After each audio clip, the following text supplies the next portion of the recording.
Everybody likes the idea of taking something that you're familiar with and turning it into something that you're not as familiar with, like a 18-wheeler semi into Optimus Prime. And so that was the beginning. I joined Hasbro in 2000, and the company was in some degree of difficulty. So we were focusing back on our core brands, and Transformers was one of those brands that we began to really rethink about, and how do we reignite this brand for future generations. I was aware of the TV show, I used to watch it with the kids, but I thought this is a movie waiting to come out and be dusted off and to be reinvented as a live-action experience. I'm going to end your hunger once and for all. We were initially really resistant to the idea of doing it because it's something that we had cared about as kids, and that's always kind of it's on the one hand really exciting to take that challenge, and on the other hand you go like, I don't want to screw this up. The first thing that I sat down with the writers was an idea to make this a story about a boy in his car, because that's something everybody can relate to. Bumblebee, head for the underground parking entrance. Transformers were always about robots in disguise and more than meets the eye. And that more than meets the eye could mean more than just the robots. More than meets the eye could mean something about the human characters. But there were very few humans that we could draw from. So it meant coming up with characters that didn't exist before. In the original cartoon, there was a mechanic character who was kind of the basis for Sam. We kind of looked to movies like E.T. for the way that Elliot became the audience in how we were experiencing the wonder and the magic of E.T. coming to Earth. Our first draft actually was just focused on the kids. That's awesome. Steven Spielberg called me right when I was finishing The Island, and he said, I'd like to do Transformers, and I'm like, okay, all right, I'll think about it. Hung up. I'm not doing that movie. That's what I said to myself. I'm not doing a toy movie. I thought about it, and I went to Hasbro in Rhode Island, and they put me through Transformers school. This is the classic G1 Optimus Prime, very much like it was made in the 80s. He had a very simple transformation. Very easy to get from vehicle to robot. We did the full pitch. Robots are not all equal. They're alive, they're sentient men, they have feelings, they have allegiances, there's backstory, there's a conflict, that they are fleshed out characters, and that we've had so many eras, and there's so much potential that they could pull from to make whatever kind of movie they wanted to make. Something in Transformers just struck me when I was sitting there. I said to myself, if you can make this really real and edgy, and I saw a couple images that were towards the direction that they would like to take this, and I'm like, that's really interesting. So I think right then and there I was kind of sold on trying to make this idea work. Michael Bay was born to direct Transformers. He was the perfect fit for this concept. I hired a team, probably about 25 artists, different people from different kind of expertise, and we were starting to design robots. There was apparently a script. I hear it was way too kiddie. No one wanted me to read it because they thought I would quit right then and there. Michael has incredible instincts about what will please an audience. And so as we were developing the script, we would run ideas by him, and we'd say, what do you think about this? I knew I wanted to make it very credible and serious, and I told these guys I wanted to broaden it out and make it so that it had a little more global impact. Much like Close Encounters of the Third Kind, Richard Dreyfuss' story is clearly the centerpiece, as Shia LaBeouf's story is the centerpiece of our movie. But then we have two other groups of humans that we follow quite closely. I kept putting in things of different action stuff that I saw, and what we do is that we sit down, we bat it around, and they see what I'm really liking and not liking. Once he got into the rhythm of it, he started imagining these incredible sequences. And a lot of what we ended up doing action-wise was very collaborative.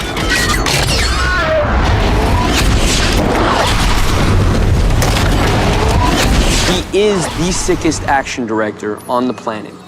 That is something that he is. He's not Ilya Kazan, and Mike will tell you that.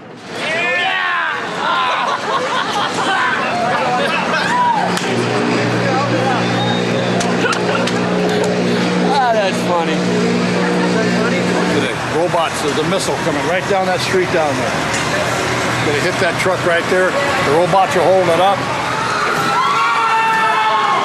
Okay, roll cameras. Roll armos. Speed. Ready? And 4, 3, 2, 1. Go.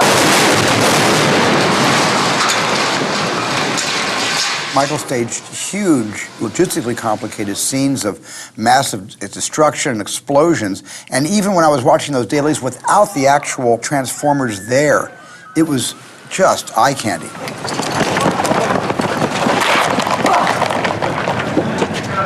In this movie, Michael is the star, and Michael is so much fun. We line everything up with the football. Ready and hike! 10, 3, 2, 1, bam! Does that work? Thank you very much. You got the timing? That's perfect.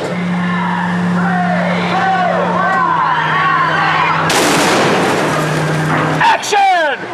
I think Bayham's a good word for working with Michael. I mean, we have to be prepared to go in any direction. Get the armor. Cut! Might show up and he might say, today I want to flip a car. You have to be 3 steps ahead of Michael.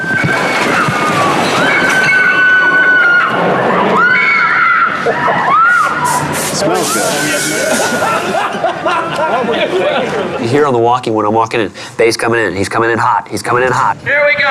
Ready? You know, it's all wired because I'm ready to go. When I come into the set, I want to start shooting. Come on cameras, let's go! He's got a tireless kind of energy, and I understood that that's how he gets into it, and then he's into it. It's like an actor getting into character. Jim, lift him up again and do it again. Do it again. Keep rolling. Ready? Okay. Oh,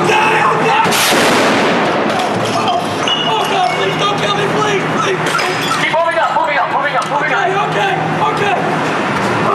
Jim, lift him up again and do it again. Do it again. Keep rolling. Ready? Mike needs people who can accommodate his needs, and you need to be able to adapt. You can't be the guy who's got the script notes and the ledger, and no, I can't do that because in the next scene, you can't be that guy. Mike will eat you alive. This ain't gonna. It ain't gonna. Trust me, I saw it. I'd stand under it. Trust me, I said. Ready? 3, 2, 1, action!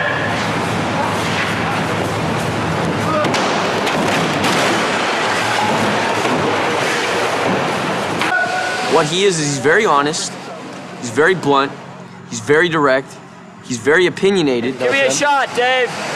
And he has an amazing visual sense of film.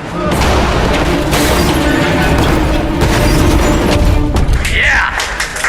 He likes to use the megaphone once in a while. Ready and rolling cameras. 3, 2, 1.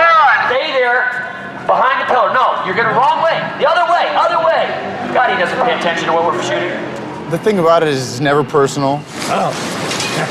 What are you gonna do now? What do you do, Thor Man? Yeah, buddy. Really? Here, Randy. What? Worked with a crew, many of the same people for 10, 15 years. And so they know my style, they know my pace. Hey, Mike! Where we get it?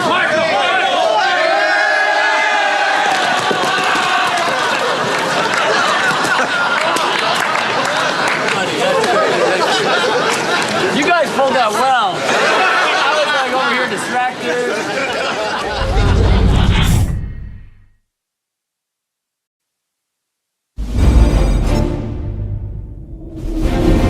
There's a lot of success attached to what Michael does, and there's a lot of careers that have prospered by being part of the films with him. So he attracts a lot of actors.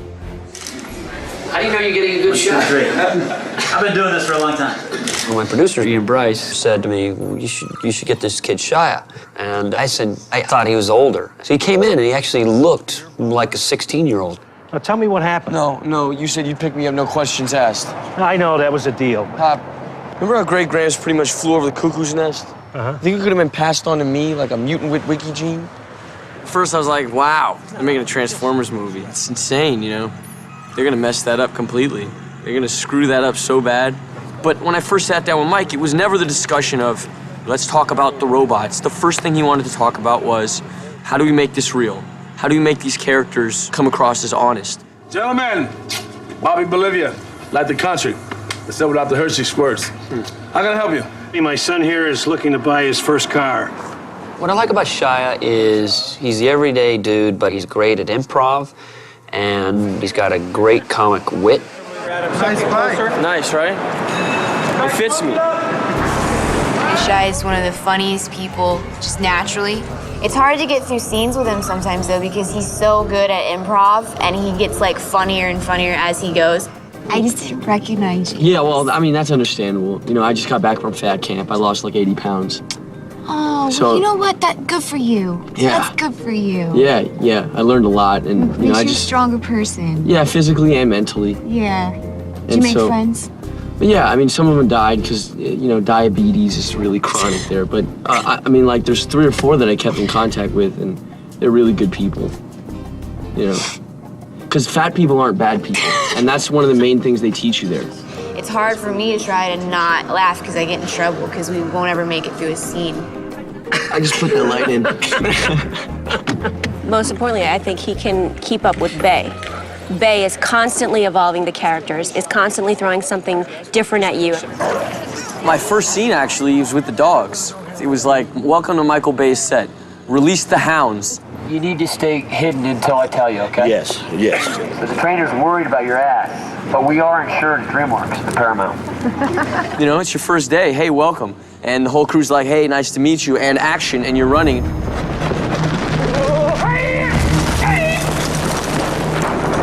The dogs started getting smart after a while, and instead of stopping a camera, the dogs kept chasing Shia.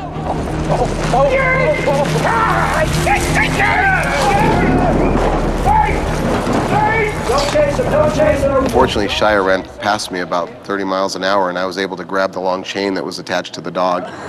Thank God Shia's a fast runner, all right? Because that thing wasn't stopping. It was going to clamp down on that poor kid's ankle, I'm telling you. That would have been the end of me in this film. It would have been the first day.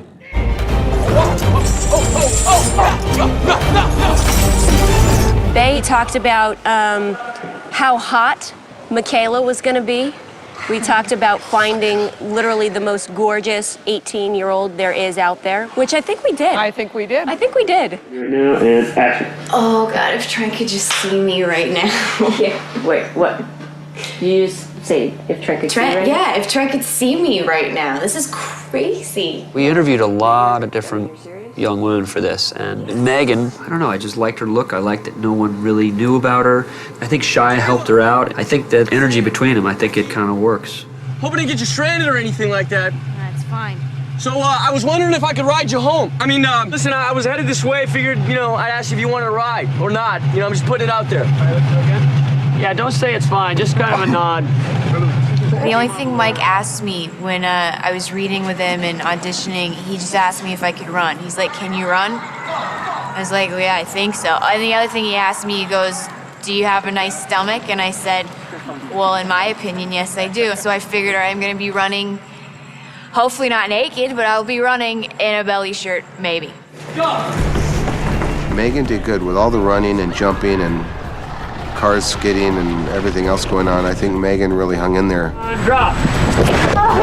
Just from filming, I've put on like almost 10 pounds of muscle. Hey guys, give me a Fernie pad right here. Fernie pad coming in.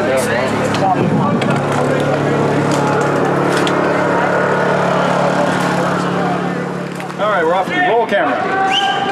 All right, here we go. Look back at the next time. Here we go. Back out there.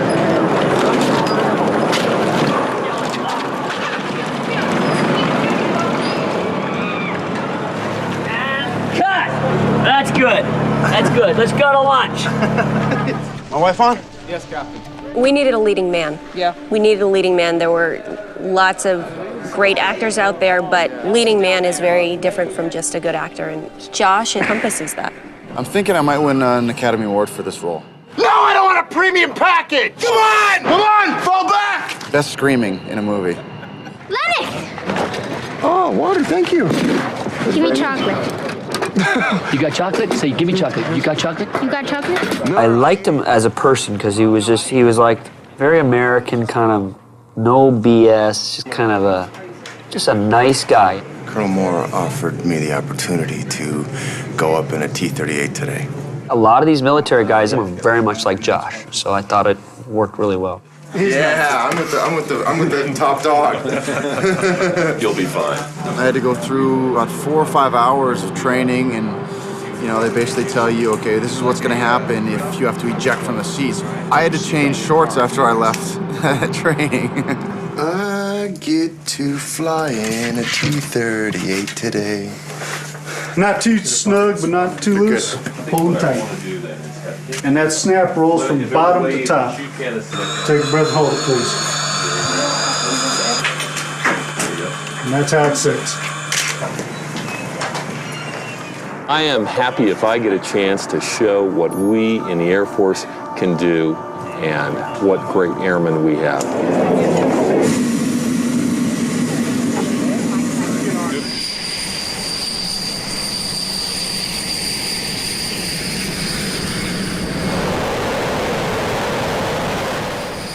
It was one of the most exciting things I've ever done. And he let me actually fly it a little bit. He's like, okay, turn it 10 degrees and we'll go down to 1,500 feet. I didn't throw up once. Starnisha, Tanisha, and Keisha. They're laughing at my daughter's name? Yeah. Damn, get me home.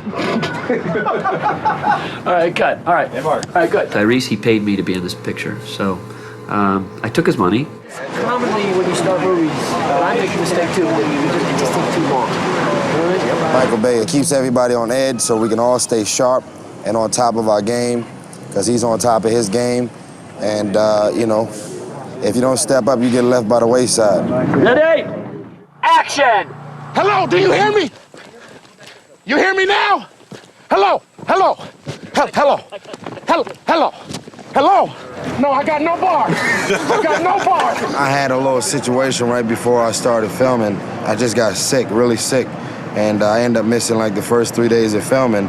So to get back on the set after all of the warnings and precautions my doctor hit me with, and to be in Alamogordo was just crazy. 120-some degrees, white sand bouncing, the sun, bam, can't even look at the sand because it was so bright. Just hot, hot for no damn reason at all.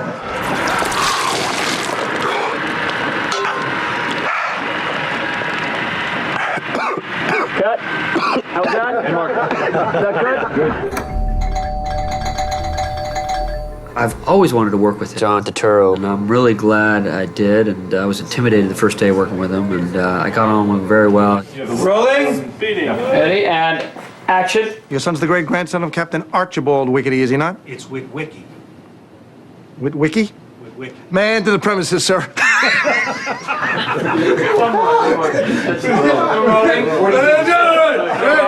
Don't laugh. I've definitely been enjoying myself, so I feel like I've been able to be a little creative and imaginative. Sometimes you don't get a chance in a really big film. Hey! Get that thing to stop, huh? Looking at us. Get that thing to stop! I love working with Turturro. He's a funny guy, and he does phenomenal impressions of people in the business, and he knows everyone. He does a Scorsese imitation that'll just bring the house down. Every film he ever made is flashing through my mind. It's a challenge, the hustle, this. So my mind is Paul Newman, because how am I going to direct him?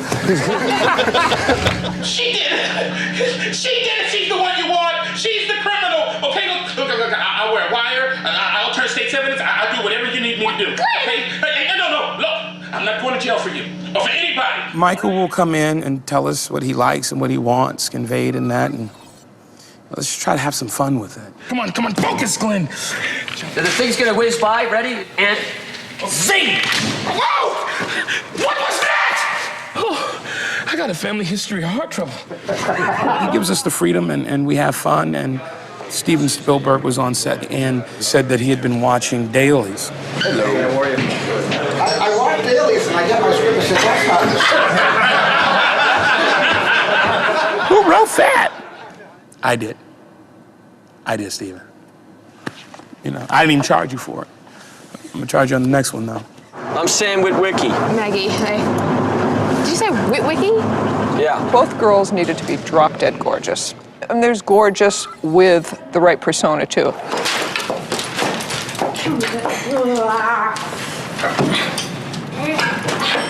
In this film, I wear like 6-inch stilettos, and I have been running away from aliens, keeping up with John Turturro, John Voight, Anthony, the whole gang, in heels, I might add.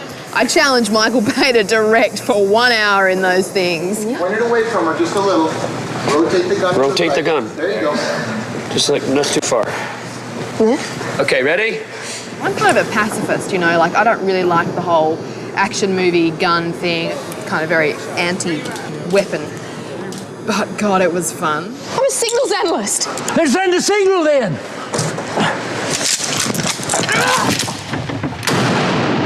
Come on, you punk! Love John Voight because he's a great actor and he's a great guy to hang around with, and he's just a passionate guy. I like working with passionate people. Okay, so I'm going to do this here. Yeah, I'm going to come in here, and then I'm going to come in here, then I'll jump into here. Sure, I'm a little old to be playing this kind of game with the kids, but I love the physicality.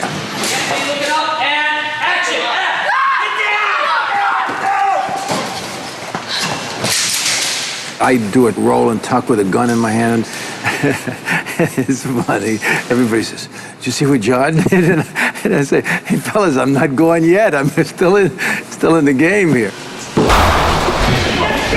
that moment and make it a moment. NB1 chamber now! John Voight's fast. He outran me, and he was in like penny loafer shoes. I don't know how he did that. I'm making a documentary about John Voight. There he is in all his glory. That's the creature in his natural habitat. Man's a legend. Do a little wave, John. A little wave. A wave for the camera. Could you be so kind? Both Johns. You talk to both of them, and geniuses, you know? Guys know how to do this. Nice, guys. Nice.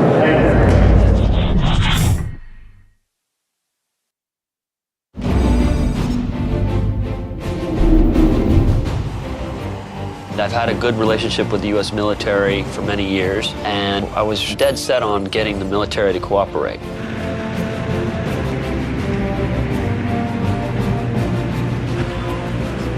We went through basic training for 3 days at Fort Irwin and just outside of Barstow. Good morning, gentlemen. We have a set call with the Army. Is everybody happy? We took the guys out to the 50 caliber machine gun range. And some of the guys I don't think had ever even seen a weapon fire, and certainly had never fired one. We were fortunate enough to let them observe the firing, and we put them through a little safety course. Your round will get into place, you'll let it forward, and one shot at a time. Gotcha. Put the first link in like that. Right. Close your feature. Yeah, pull it to the rear, then let go. Let go. And then do it again. All right, you ready to rock and roll right now.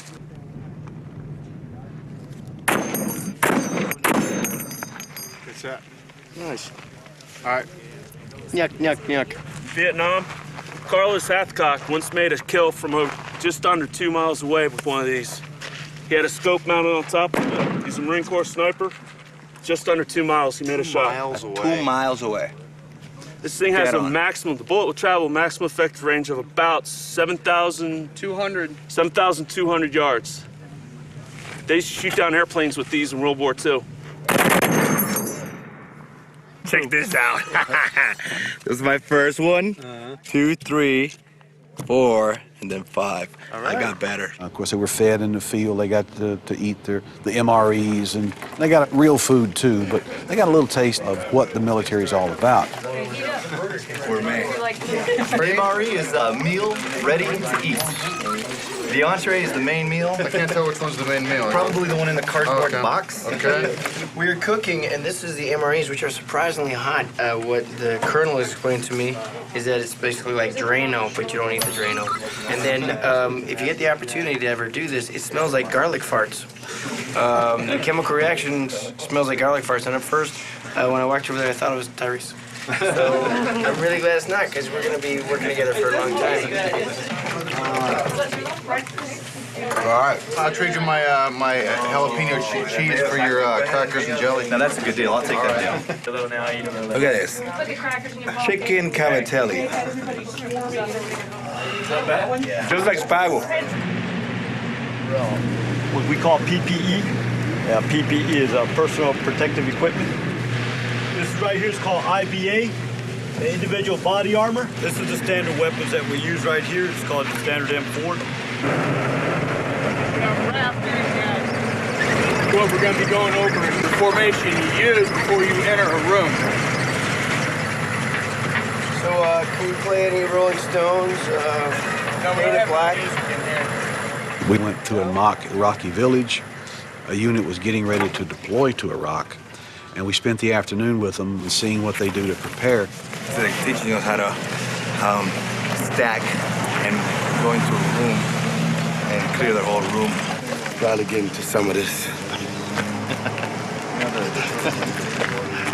You know, that's what sexy. You're looking out this way, you're looking out this way. Until they start to move, since you're the last man in the stack, turn around. All right? Contact. You want to meet them, all right? That way everybody knows they're all touched up. Here. All right? Hold on.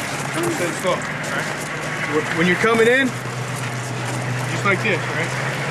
You're trying to jump. Did I do this? Yeah, you did it. You did a little hop. Didn't I? You did a little hop. All right, you come in, you clear. You did a little hop. Does that feel more smooth for you guys? Yeah, it does. All right. I mean, because that felt sexy. Bullets travel down the wall 6 to 8 inches. All right. If a bullet hits right here and it's traveling down the wall, due to the spiral of the round, it will travel down that wall 6 to 8 inches. So you want to keep your ass off the wall 6 to 8 inches. All right. Motherfucker! I wish you would! Try me! All right. You scan the windows here. You scan the door. Windows, door, windows, door. Stand, stand. Freeze! Nobody move! Status! 1 up, 2 up, 3 up, 4 up! All clear!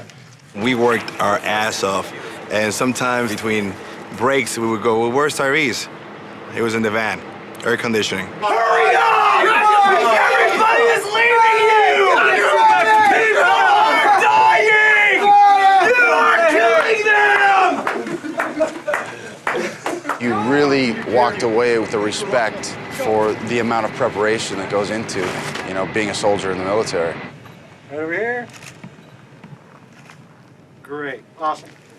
Today is going to be all about an insertion into this village, okay? I get involved in the training phase of the actors and making sure those guys at least are comfortable looking.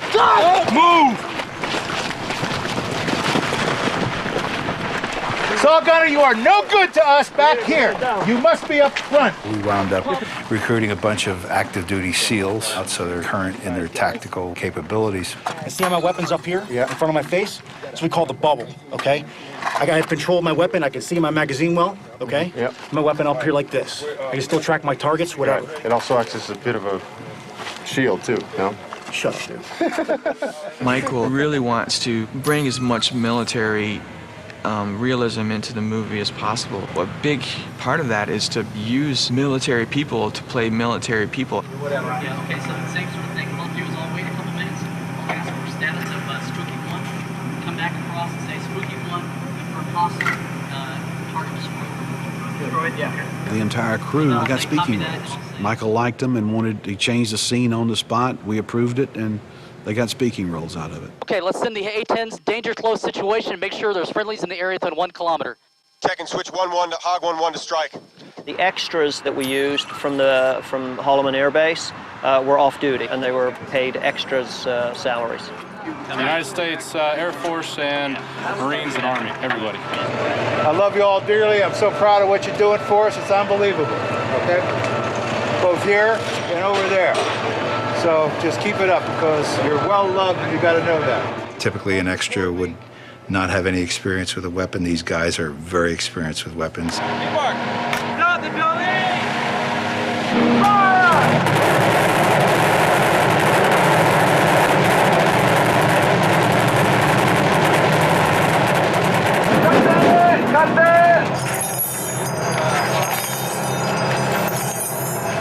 I think I'm going to open you up more. Just go to your right. Go to your right over there. Probably had like 200 military and about 50 stunt people running and scattering, firing, and being chased by tumbling vehicles that were on cables. Ultimately, 0 is our key sweet spot. 0. If I give you a 5, 4, my guys will start firing and moving. Right, gotcha. 5, 4, 3, 4.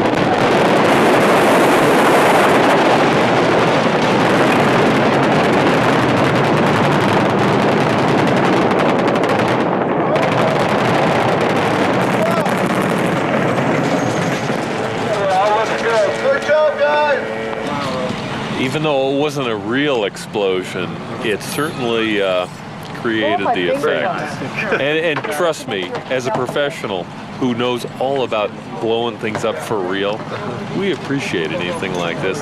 I like shooting stuff real on set. It seems to be a dying art. We put actors in situations where we know it's so safe, but it looks very dangerous.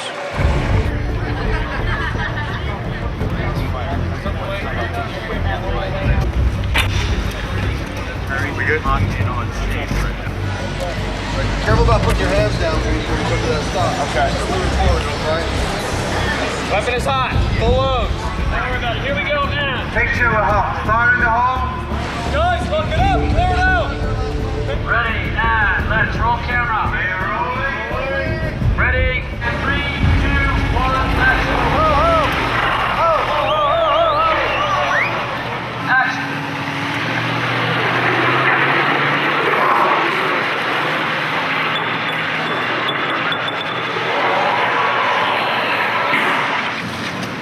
Yeah, I want to get your face a little bit more like coming in. Well, I keep like sliding off to the side radius and getting up from where I'm getting back onto it. It was good. I think it can be better.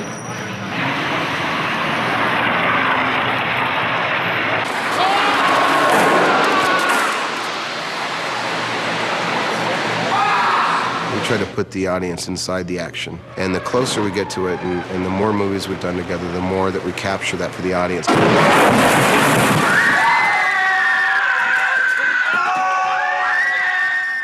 Told Shia, you know, you better get in shape for this.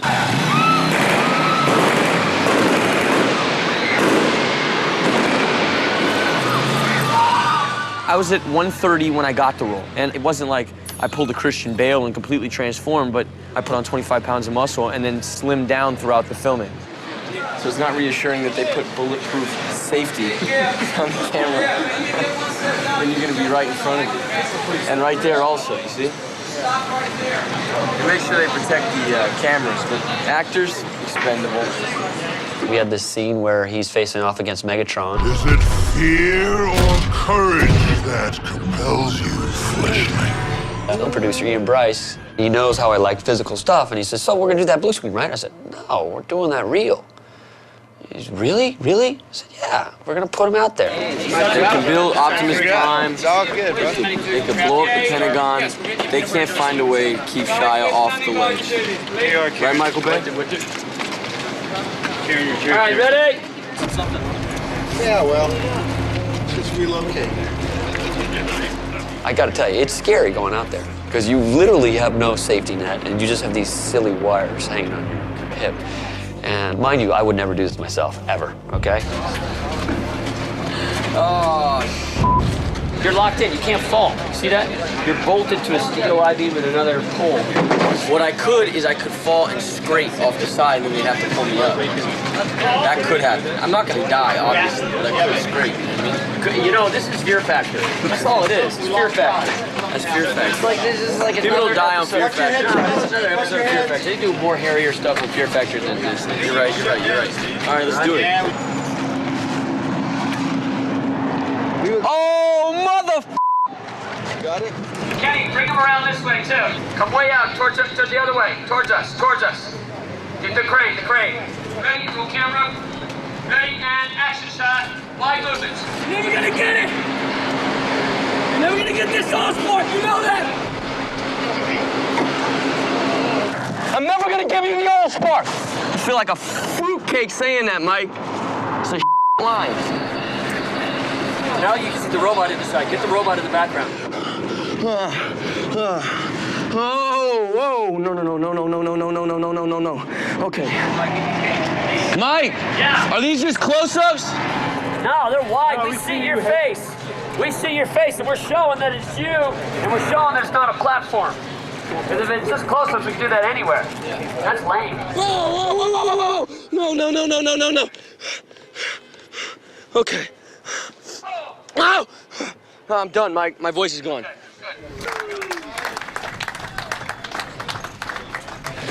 Shia's good. He's a good kid. Got a lot of heart. You gonna back up? 90% of the actors in this business could not do what we did on this film. They just wouldn't do it. You know? There's action stars who don't get up on the roof and do what we do. Oh! Oh, no, no, no, no.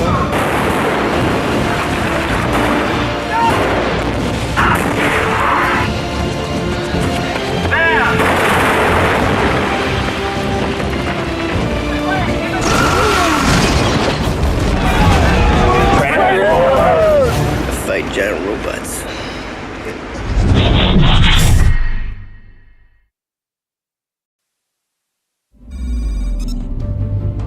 Way too high. Okay, a little high.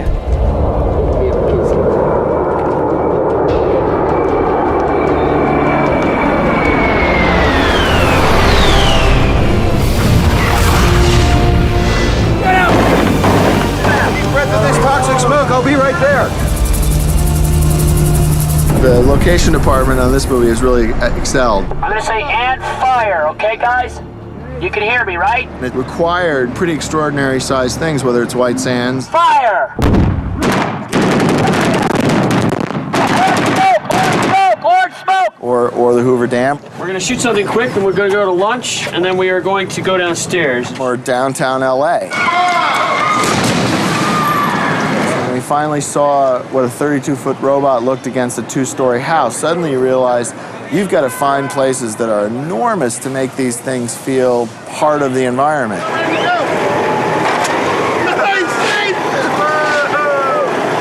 You can't leave the trucks on the road.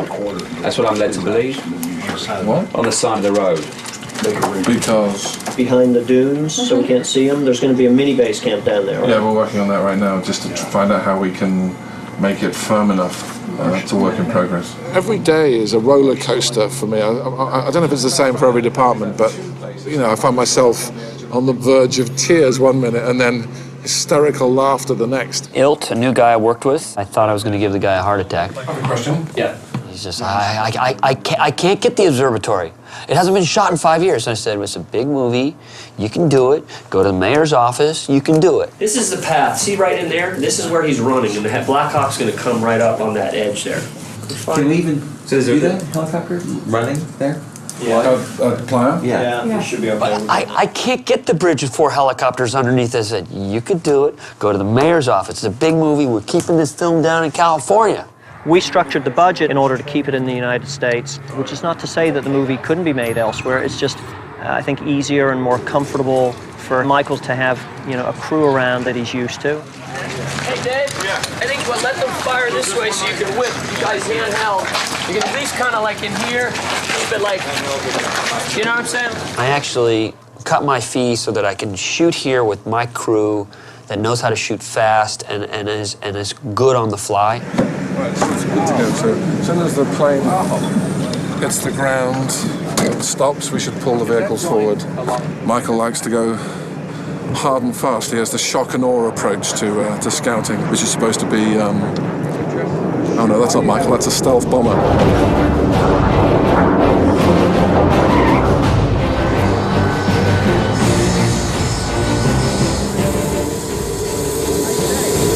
Morning, Michael. Jack. Holloman Air Force Base is an extremely secure base with a great deal of secret goings-on. Yeah. I mean, this morning, you know, we had a guy with an M16 protecting the AWACS because even though they know that they're here for us, they're still very protective of their aircraft. Almost 3 to 1, okay? If the American military is called on, they will fight enemies abroad or even alien robots, if need be. You don't want scrub brush by it, you know, tumbleweed, whatever, okay? I can show you how to get some better shots. What's that little Driving into the center of White Sands, which is 300 miles. It's not literally sand, it's a crystal. To see that for miles and miles, there's no other place like that on Earth. White Sands missile range was created for the atomic missile tests in the 40s, and we had to make sure that there was no chance of somebody literally stepping on a landmine. So we had to engage the services of an unexploded ordnance company to mine sweep to a depth of 4 feet so that we could build our Bedouin village and then, ironically, blow it up.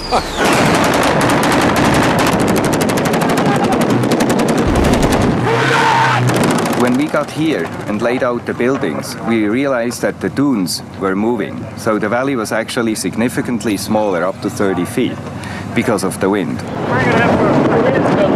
Very hot. We had days 115, 118 degrees. That's the max so far. It could get hotter. That's compounded by the fact that the sand there is really just white quartz that's washed off of the surrounding mountains, and it just reflected like glass. God, hot. I'm from Puerto Rico, so when I was told careful, New Mexico is pretty hot. Oh, yeah. I go, I'm from Puerto Rico, how hot can it get? It's hot. Almost had a heat stroke yesterday. That's kind of wild. It was hard because they had a lot of gear. And running and yelling and shooting. Because on my sets, it's like, especially if you're doing military stuff, it's tough. I'm not like a very cushy director in terms of if we're here, because I shoot really fast.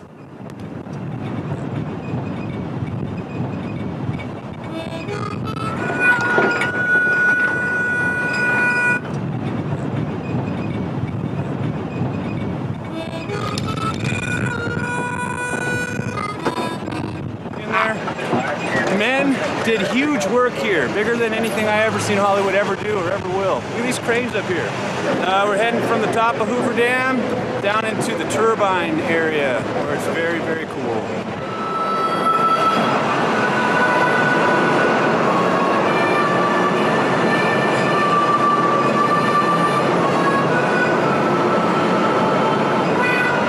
When you see it, you have no idea how big it is. Hoover Dam is just massive.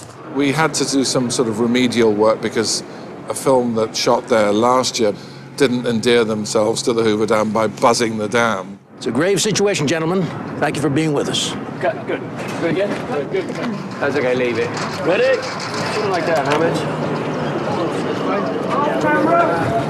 They really weren't into it at all, especially, you know, given Michael's penchant for blowing things up.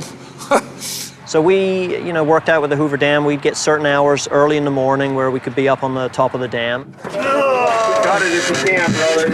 Okay. Trying to get back over there. They say it's over there. It's like gold. Okay, here we go. Okay, we're going this time. Take those ramps down with us. Push down, push down. Come on, you and me right here. And then as soon as the crowds came around 10 o'clock, we had to then go inside or down below. So we just scheduled our way around it, and it actually worked out fine.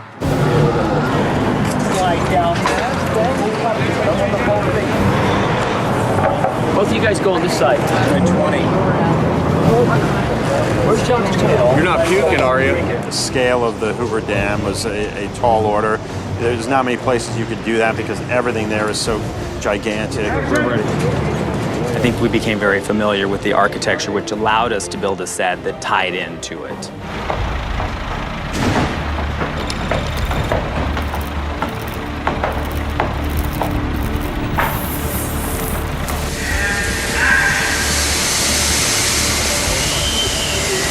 What is this? When I looked at this Megatron hangar, this illustration, I'm like, that's the vibe of the movie right there. And it's amazing how one or two illustrations can just set the vibe.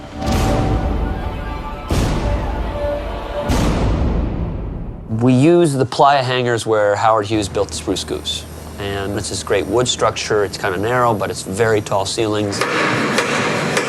You're able to build a lot of different sets so you can go back and forth, in this kind of huge space, but it's kind of separated, and it's a great place to film.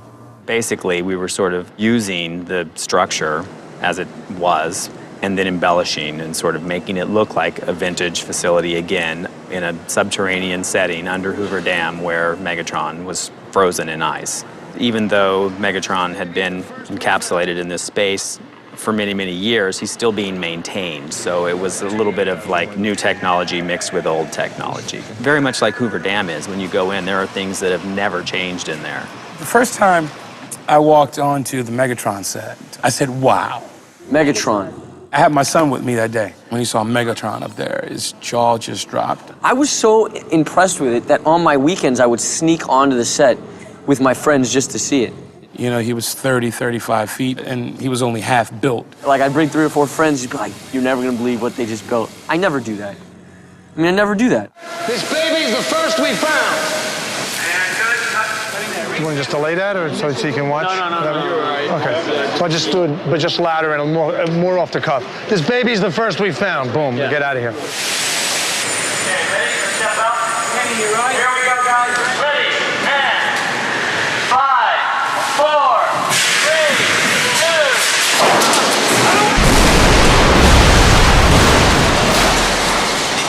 2. The day that I saw that set, I suddenly went, oh Lord, this film is going to be everywhere. That was the first day that it dawned on me that I was shooting a really big American film.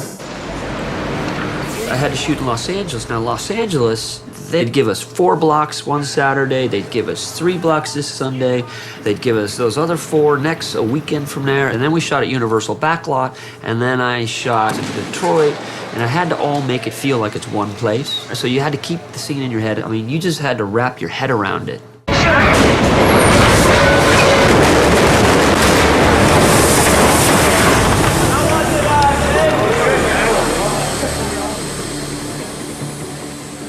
Downtown LA is a venue for this kind of action stuff. We'll go on 5, 4, 3, 2, 1. Blow up. Go hot, please. Go hot. Here we go. Guys, he's right up by this building right here. Ready? And he's right on top of you, moving around. Ready? In 3, 2, 1, action.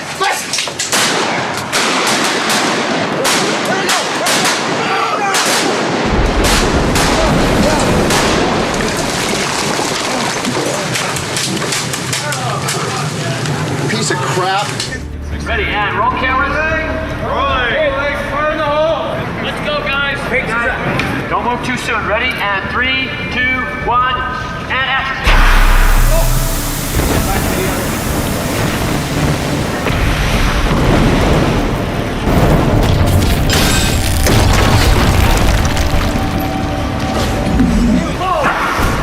Not yet. Up, up, up. Mine.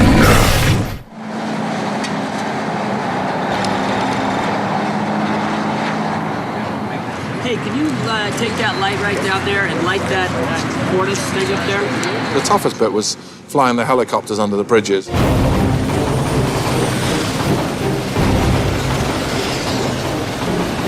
For lots of reasons, not least of which is the Homeland Security thing. If you fly helicopters under 500 feet, then the FAA makes you jump through a lot of hoops because of the potential for crashing into neighbors. What are you doing? We're getting pissed on for the next 3 days. You know, the helicopter's flying low, kick up all the water from the LA River. Nobody knows exactly where that water is coming from. See all this water right here on the floor? It's all man piss, okay? And what happens is a science thing. When you put helicopters over a puddle of man piss gets all over your man body. So we all had goggles and face masks on, so you don't breathe it or taste it. Just piss all on my face, all my features, piss on my arms, piss all over my own piss. It's just nasty. Right, Deaver? Oh, yeah. It's been a location-heavy movie. It's been a great challenge, and it's funny how, the rose-tinted glasses effect applies. I remember I've been on other shows where I finished, I thought, God, thank God that's over. But as time goes by, you sort of somehow mentally edit out the bad bits, and you remember the times when there were bombers flying over your head, or just being out in the sand dunes late in the afternoon in the beautiful sort of evening light.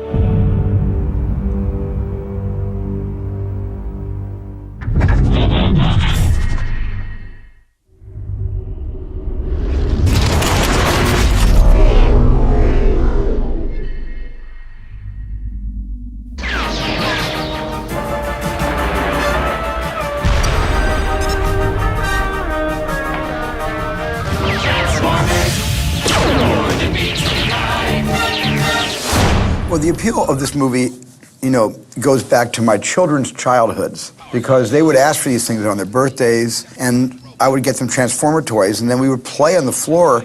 And I remember my own experience with Transformer toys, how much fun it was for me. And so this was a shared experience. Transformers really gets its start in Japan with Takara, and it was a series of robot toys that transformed, and that's all they really were. A couple of Hasbro executives went to Japan and saw this great idea and thought that there was something there and decided that this would be a really cool concept if we could wrap a story around it. In Japan, there was no good guy, bad guy. They didn't have home planet. They didn't have personalities or stories. So that came from those meetings in Hasbro. And the characters that are weapons or gear, let's make them the bad guys. All the rolling characters, let's make them the good guys. The name Autobots, Decepticons, came out of that. After that, we started with the animation company. Transformers came out in '84. We weren't quite into girls yet, I don't think. So it was get home from school, Transformers, glass of milk, brownie, whatever, you know, your snack. I don't know what your snack was or what you were allowed to eat. Not a glass of milk and a brownie. But we saw it right when it came out. Many millions of years ago, on the planet Cybertron, life existed. But not life as we know it today. Intelligent robots that could think and feel inhabited the cities. They were called Autobots and Decepticons. At the time, there had been new legislation that kind of opened up toy-related animation. Decepticon rule forever! So it was one of the first shows that what you saw as a toy was in the show. The Transformers, robots in disguise. Transformers has a passionate fan base. Who's the biggest Transformer fan? Me.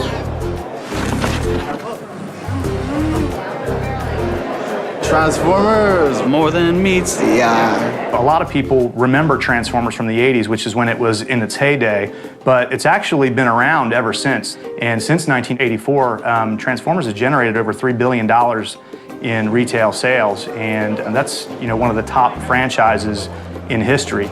I have more than 1,000 Transformers at my house, fan since I was a kid. I think it's just the mythos. I think that's what really got me into it after I was a kid watching the cartoon.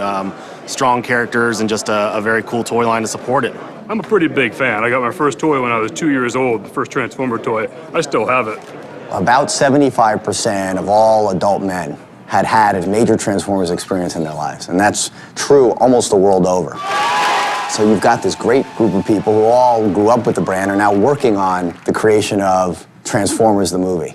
If it meant something to you as a kid and you had an emotional response to it, that's valuable and that needs to be heard, period. So we kind of come at it from that place. I was a fan. I mean, from my childhood was Yogi Bear and the Transformers movie. It's over, Prime. Was I die hard, like G1 all the way and da like these people on Ain't It Cool News? No. Do I have a Transformers tattoo on my body somewhere? Probably not. Was I a fan? Extremely. I did a lot of research and a lot of studying on it in the past year and a half. So that would make me definitely a Transformer head geek somehow. From the very beginning, we knew we had fans following this. From the first time that a piece of art got out to the fact that Michael Bay's computer was hacked and the script got up online. So I must say, so in fear of one of you guys stealing my computer to find out the real robot names, I decided that it'd be better to tell you this week or next week the true names, okay? Because I like my computer's got a lot of other secret on it as well. You could keep nothing secret on this movie.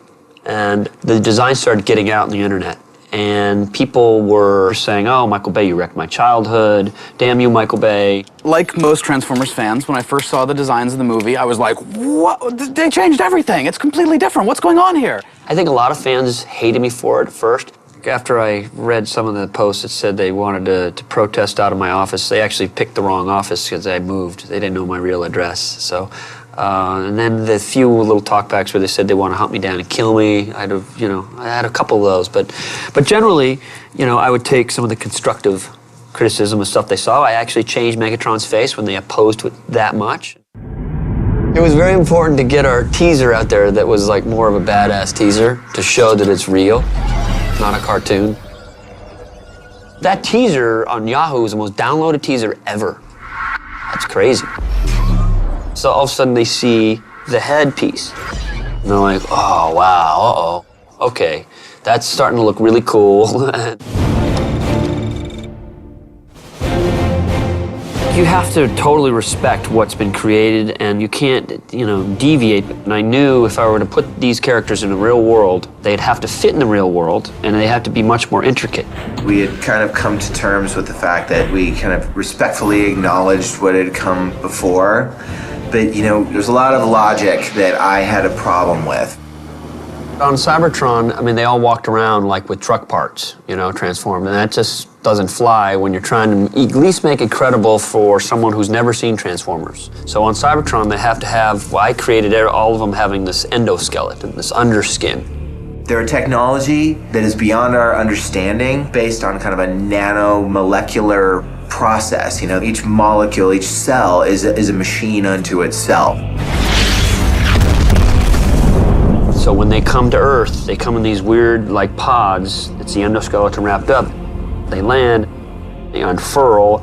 And the notion is that when they arrive here, in order to truly just to exist on this planet in disguise, that they have the capacity to basically find a vehicle and replicate that vehicle based on their mass. Alex and I decided we were going to try to avoid mass shifting, as we call it in the fandom. When Optimus Prime transforms from a truck into a robot, you want it to feel like it's the same size truck as going into that same size robot, and that there's no cheating going on. Hasbro helped us select some of the robots. And clearly we wanted that core cast of characters that people had known and loved. And that's why we kept talking about it as a G1-inspired story.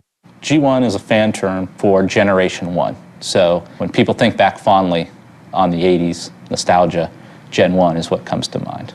The characters that we knew had to be in the movie, without a doubt, were on the Autobot side, Optimus, Bumblebee, Jazz, and Ironhide. And on the Decepticon side, it had to be Megatron, Starscream. And we knew we had to have someone kind of related to Soundwave. Frenzy's in there as kind of a representative of that. I actually wanted more robots than we had, but it just ultimately got too expensive.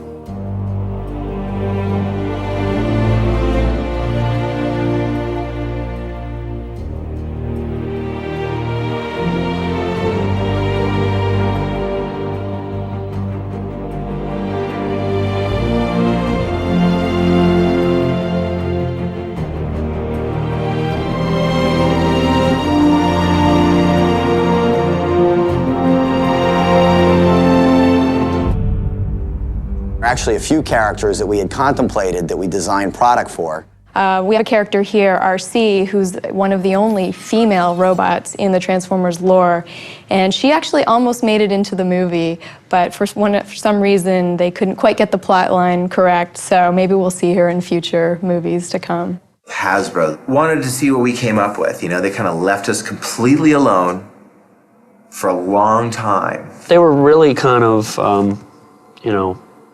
let me do my thing, and where I veered off, like with Optimus, we had to make the ears just a little bit bigger to get a little more of the samurai look.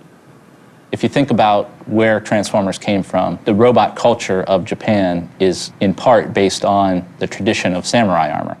We had some serious, Transformer, just total head geeks that have been, know the lore backwards and forwards, that we would vet this stuff through.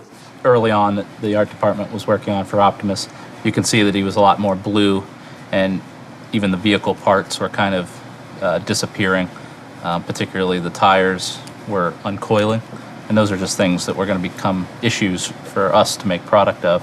One of the things that Transformers is not is morphing. They are transforming, so pieces have to go somewhere. On the product side, with real plastic, my team has physics to contend with. That did present kind of a design challenge that we threw back to the production team, and they realized that, and I think we got to a happy place for everybody. Autobots, transform! Roll out! Peter Cullen did the original voice, and still has a great voice. And then this one, give it a little bit more of a, the easy Ironhide. Okay. When Peter Cullen was announced as the voice of Optimus, I thought it was fantastic. I thought it was awesome, and I thought it was the most unexpected little nod to the fans, and I think it showed a respect for how much that voice defined the character. They deserve to choose for themselves, and you will die with them! When I was looking at faces, I said, I want Megatron to have an attitude like a Hugo Weaving. You still fight for the weak. Frank Welker, I kept putting his voice, the cartoon voice, to our gigantic Megatron, and it just didn't fit. You fool, Starscream. You fool, Starscream. You fail me yet again, Starscream. Okay. Thanks a lot. You did a great job. Thank you, Michael. I appreciate you doing it. It was a pleasure. Enjoy yourself. Thank you. The life-scale Bumblebee was only meant to be just kind of a see it for pieces, you know? It really can't hold up to the detail of going up close.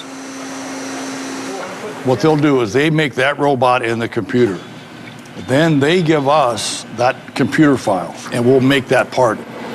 This piece is called the Bumblebee. It supposedly transforms from a 2008 Camaro into this robot here. And how it's going to do that, I have no idea.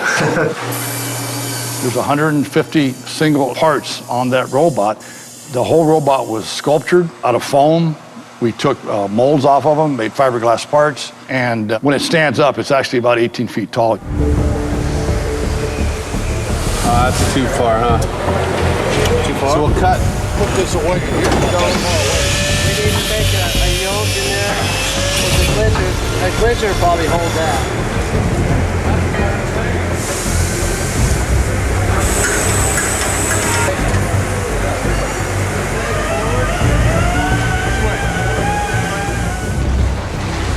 This thing cost $75,000 to paint.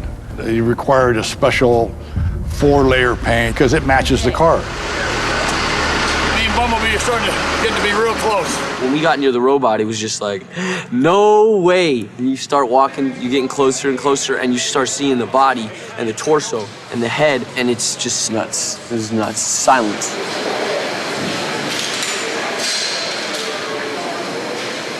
The robot can't move on camera, but we can position it in any position that Michael needs it. And so it's a really good guide for them. I'm operating the Bumblebee airbags for movement. Hey, camera! Marker! See, Mark? Action! No! My favorite Transformer is Bumblebee. It's always been Bumblebee. My favorite Transformer now, I think, is Starscream. Megatron is dead. The humans have taken it. I think Ironhide is probably my favorite. Stand back. You feeling lucky? I like Optimus Prime.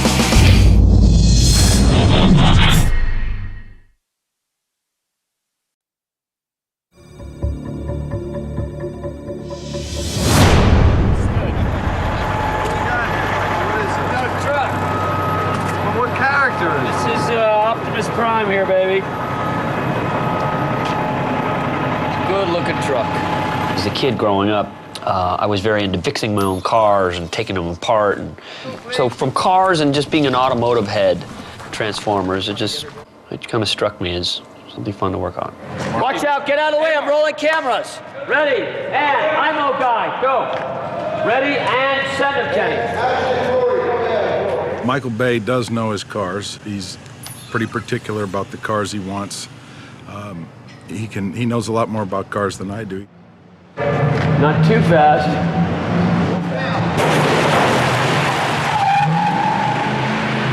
We started last September, October, having meetings with Michael, trying to figure out what the Autobots would be, what vehicles we would use. And we downloaded every picture of every car that was available. We started kind of addressing the major car companies. Listen, when you're making a movie for $145 million, which sounds like a lot of money, it was tough to fit this movie in that box.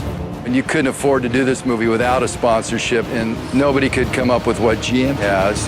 For us, it is about, the sexiness of their cars.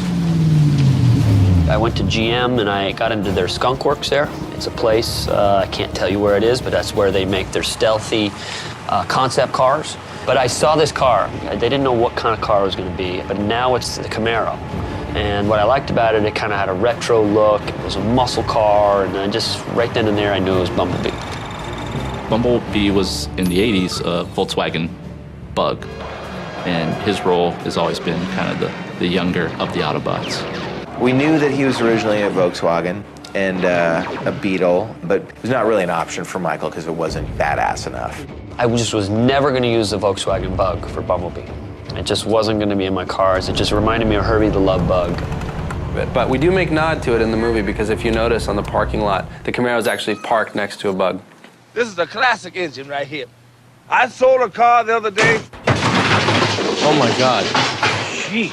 Bumblebee, we said, you know, as long as he's yellow, let's find some cues that will harken back to what people remember, but let's not have that be as far as you can go. I think the Camaro, the old Camaro, is really cool, and you know, it's a nice beater car. The quintessential Camaro is a '69. You know, everybody's been a million of them hot rodded, and so I kind of wanted to find that, you know, like the cheesiest version of the Camaro that'd be perfect for this kid's first car. If he didn't have any money, he would never go out and be able to afford a '69. This is a Camaro, 1977 Camaro. Nobody wanted them, nobody needs them, they're hard to find. This one was pulled out of Palmdale, the other two were pulled out of Oklahoma. We're gonna redo them, repaint them, new engines, everything redone so that Kenny Bates can drive the heck out of them for his stunts. So this was kind of like, you know, the perfect dichotomy for the new Camaro when he rescans. Why does he transform back into this piece of crap Camaro?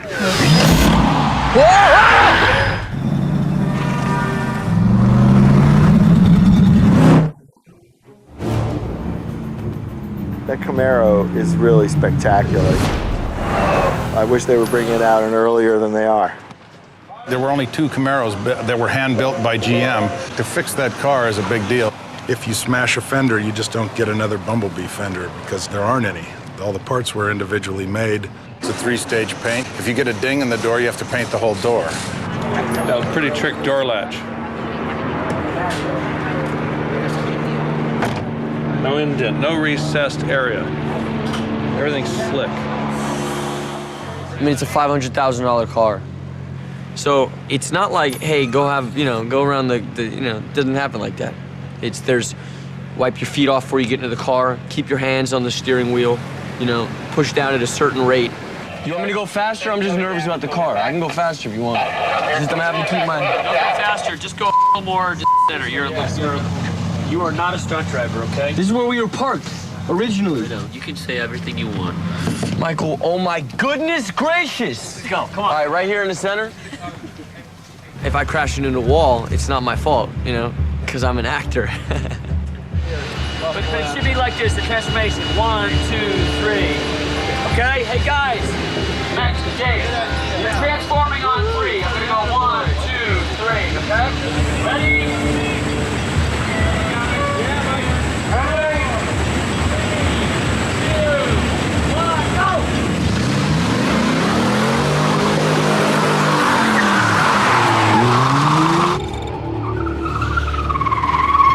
I mean, Jazz is a character that was always a sports car. Now he's not a Porsche 911 anymore.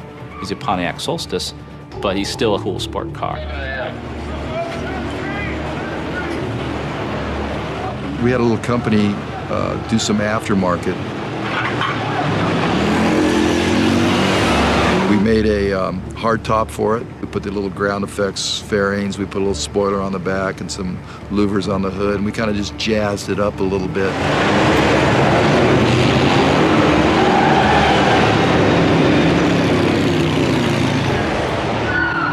Ratchet in the 80s was an ambulance, but it was more of a van shape ambulance. It was more of a Japanese version of what an ambulance is.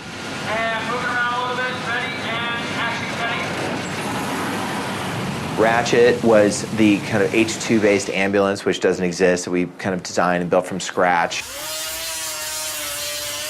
We started with a stock GM H2 Hummer, and which we gutted and took all of the existing components from the rear apart, and then we're building the cages that will be sheeted to look as the search and rescue vehicle should. Also applying all of the roll bars, roll cages, the heavy duty bumpers to give it that beefy look. Wheel and tire packages. and the accessories that will, follow fall in line with the search and rescue vehicle.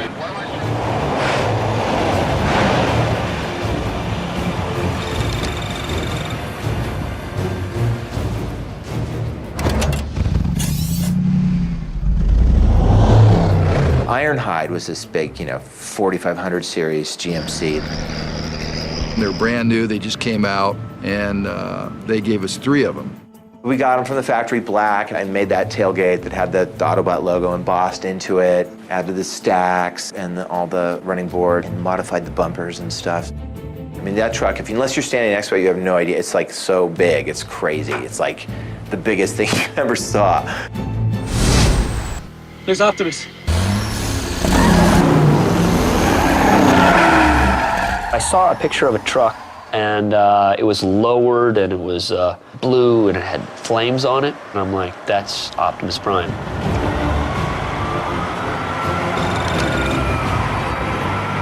With Optimus, we got every car book, every car pictures. It was just all over the walls.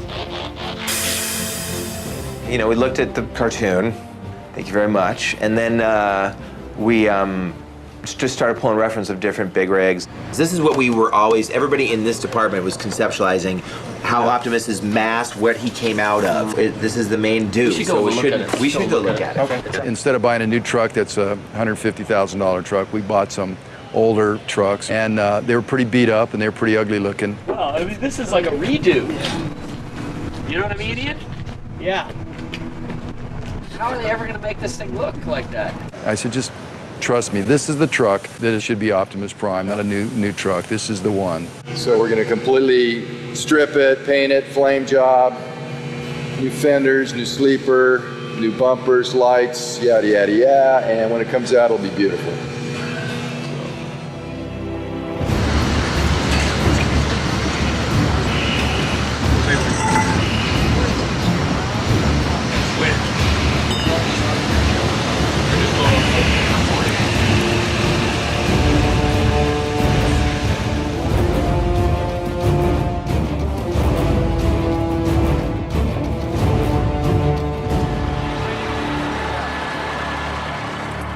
There's been some debate about some of the changes that were made. The flames on the side of the car and the fact that it's a long nose instead of a flat nose truck.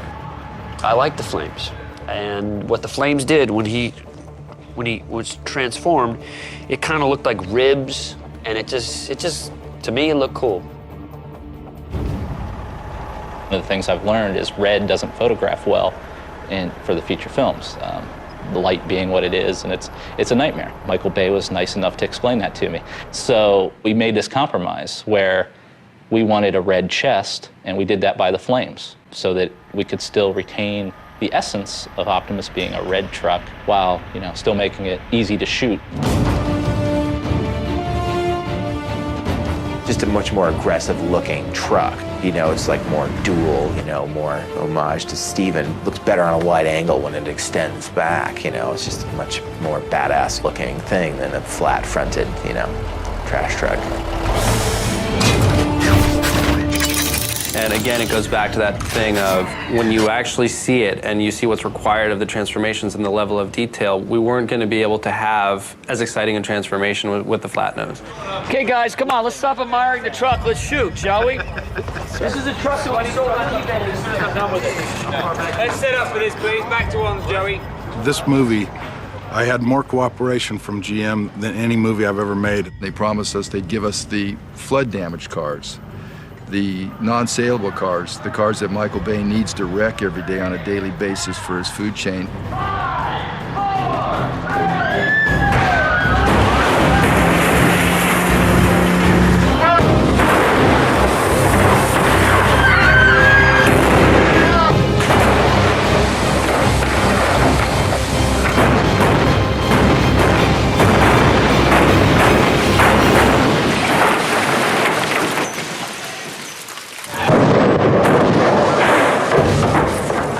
We burned, crashed,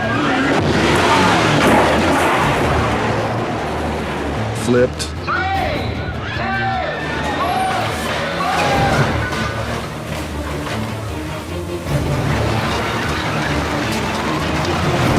probably close to 200 cars. Yes, I'm gonna try and go to the We had like 30 or 40 cars sent to the shop and stripped the engines and transmissions out and put the pick points on them and the plates on them for us to flip and throw. And we do that all on the day, wherever X marks the spot. We have this catapult, and then we just run a cable out, hook it up to the car, and then we, with the use of high-pressure nitrogen, we can fire. It's the same way a plane is launched from an aircraft carrier. We do this exact same thing, only on a smaller scale. And it's all like portable. And we'll take that anywhere on the set Michael wants to go, and we'll launch cars. Screaming everywhere, screaming. Ready, on, roll camera. Ready, on, 3, 2, 1, action!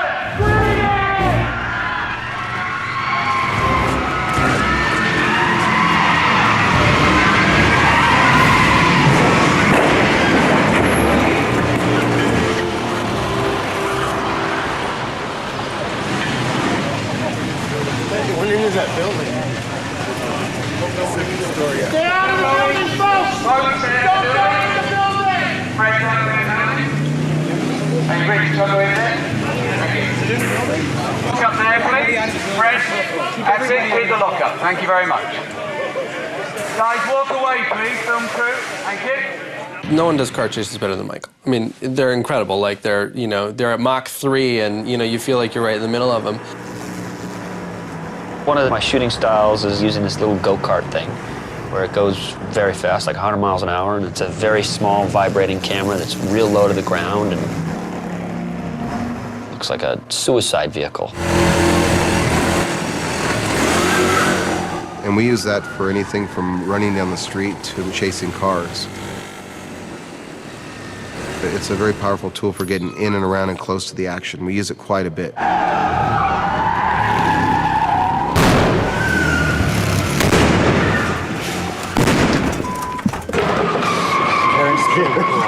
Fun, huh? So good.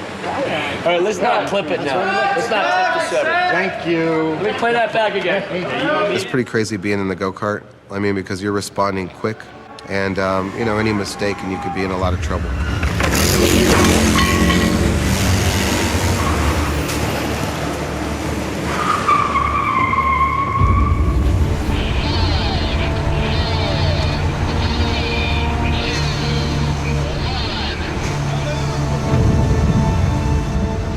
Tell you, I'm never going to be doing another highway chase again because I've now done highway chases till the cows come home. I wanted to transform right under the on-ramp, all right? So the next on-ramp is where we're going to start the transformation. Okay. The highway chase is huge. I mean, we have tumbling cars, we have crashing cars, we've got cars upside down hitting cars, we've got scraping cars.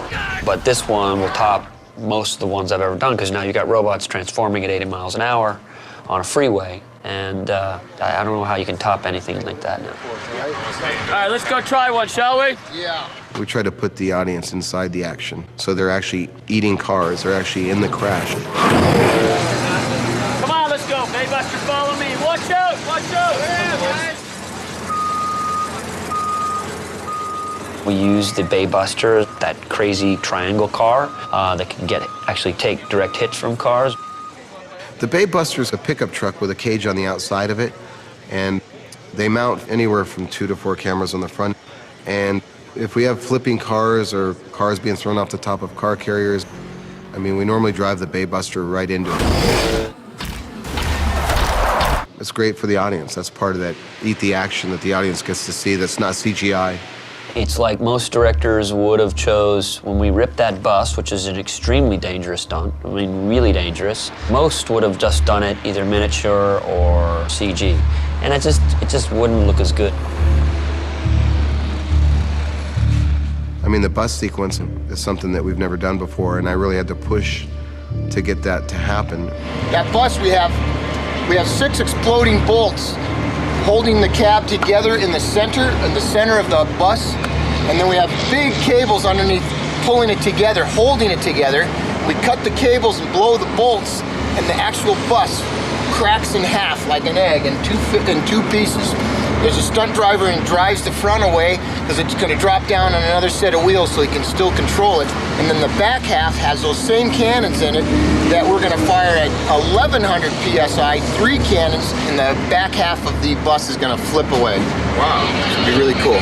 We're gonna pop the cable, which is the first cable pulling it. Then there's another cable wrapped around him, and it's gonna take about 3 seconds for that bus to pull like that, and then we blow the thing. Once we pop the cable, it's all automatic. Richard, you have the bomb in your hand? I have a bomb. I have a button on the floor, yes. Okay, so Richard... wants to be there. Releasing the first cable when the bus comes out from under the bridge and gets into the sun. Come on, we're gonna make this an epic. Come on, guys, let's do this. Let's go. F this. Let's go. Come on. Copy that. Let's go. Come on, guys. Someone get in this charge vehicle and have it started, because we're moving in position right now. Move those cars forward, Kenny Bates. So we put Richard Epper in the bus, and I drove the Bay Bomber and chased it with 4 cameras on the front end. But no one really knew what the bus was going to do. All right, guys.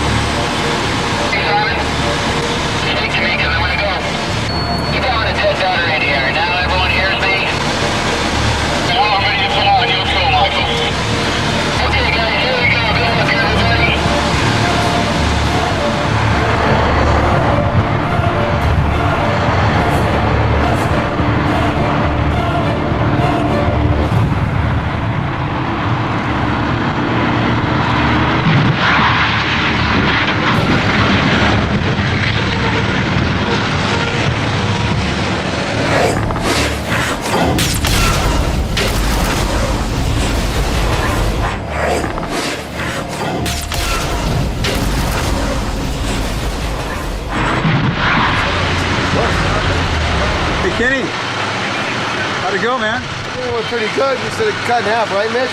Yeah, no. Half the bus here and half of it's over there. I think it worked out really well.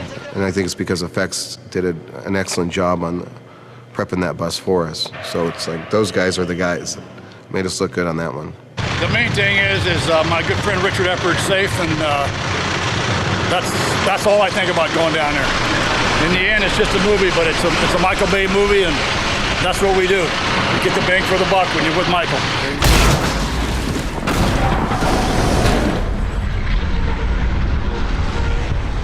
Actually, no one was hurt on this movie. I mean, we've had a really spotless track record for such a long time, and you know, knock on wood, because by the way, it's just a dangerous business. What we do, what they're doing, is dangerous.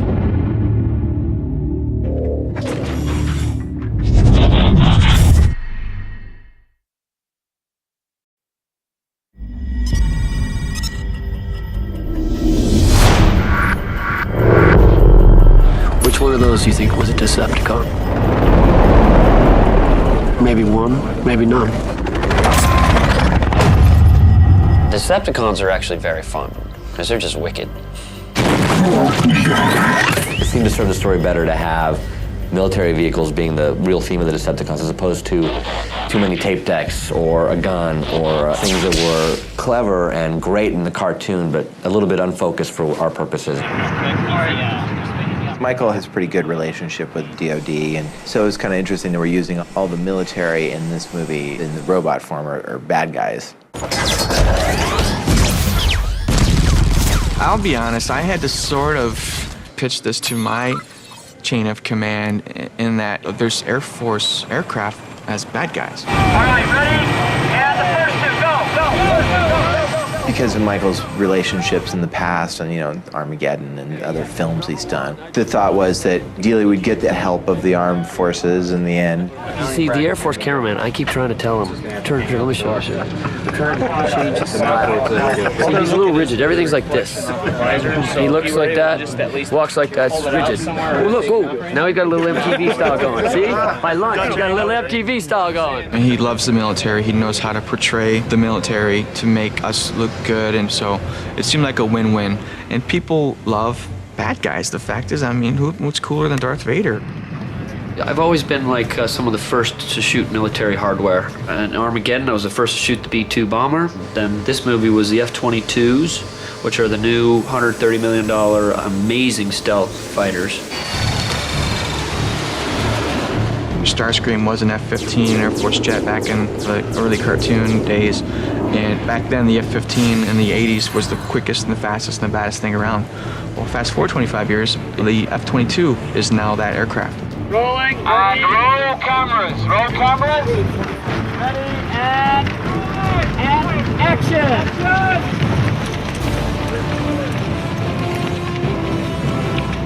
There we go. Look at that.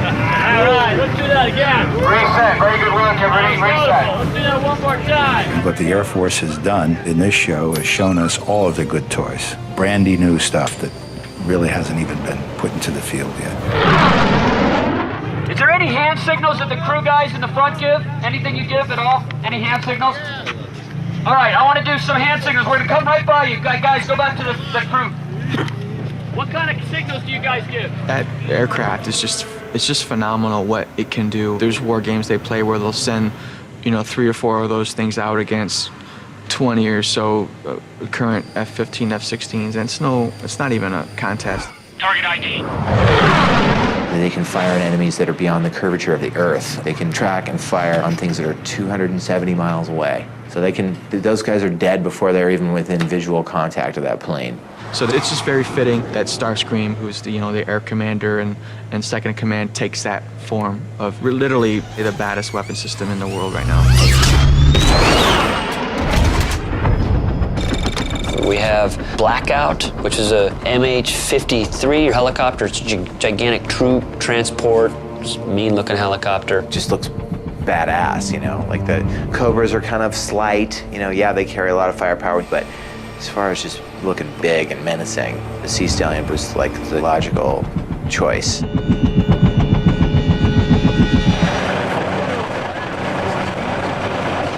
Yeah, I got my fire suit on, baby. I'm directing. Ready, 1, 7, 6, 5, 4.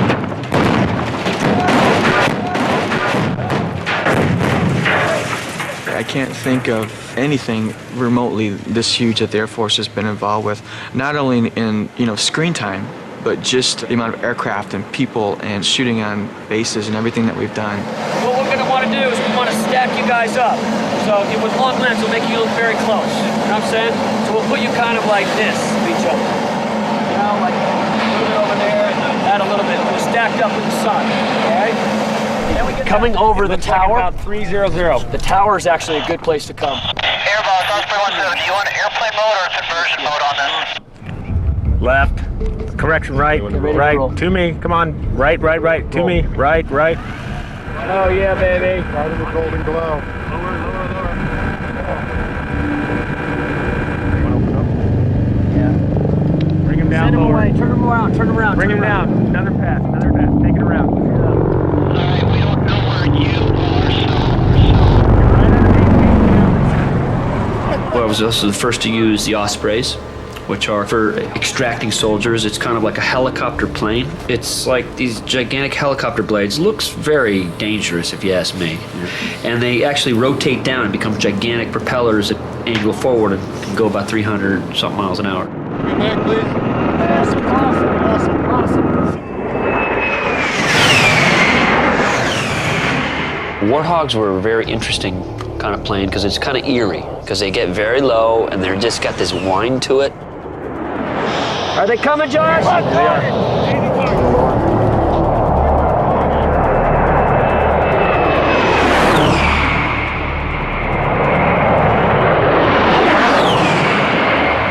Good. Okay, come higher up. Right now, guys. And that's got a lethal cannon on it. It's a creepy plane. If you're on the ground, you don't want to be there if it's shooting at you.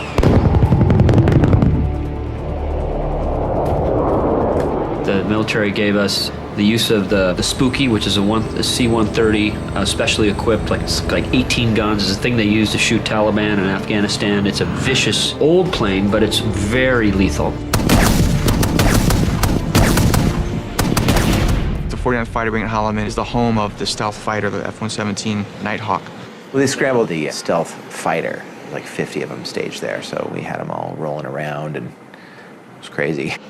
It's still a very sensitive aircraft, a technology that that is involved with it still very top secret. I don't want you filming from that angle, please. We had to just basically make sure that certain protocols were kept in mind, that you couldn't film it that way, you couldn't get close to it this way. And once again, the production bent over backwards to make sure that they followed all the rules. Our tax dollars happily at work. One of the things that a lot of people don't understand, that all military support is on a cost basis. This costs the taxpayer absolutely nothing. The movie pays for any costs of the aircraft and personnel that cannot otherwise be used in training missions. If a helicopter is flying and it costs X number of dollars per hour to fly that helicopter, production company reimburses it.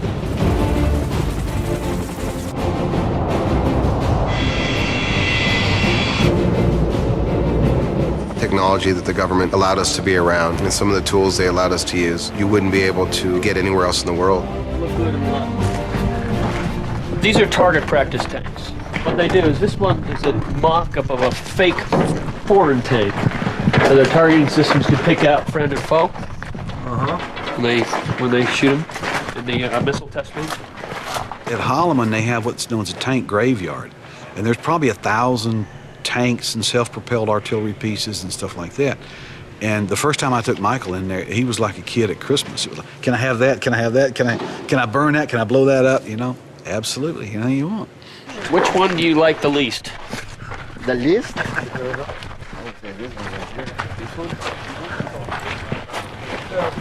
Yeah.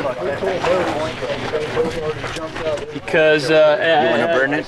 No, something a little more wicked.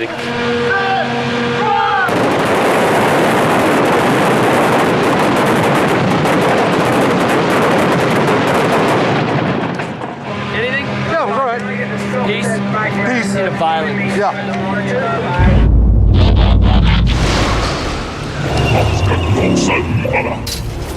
The tank was something that had already been modified by another show. Somebody owned it already, so we modified it and came up with a cool paint job that was cool, kind of non-radar detectable paint job that was based on some camo that we saw in this futuristic battleship image.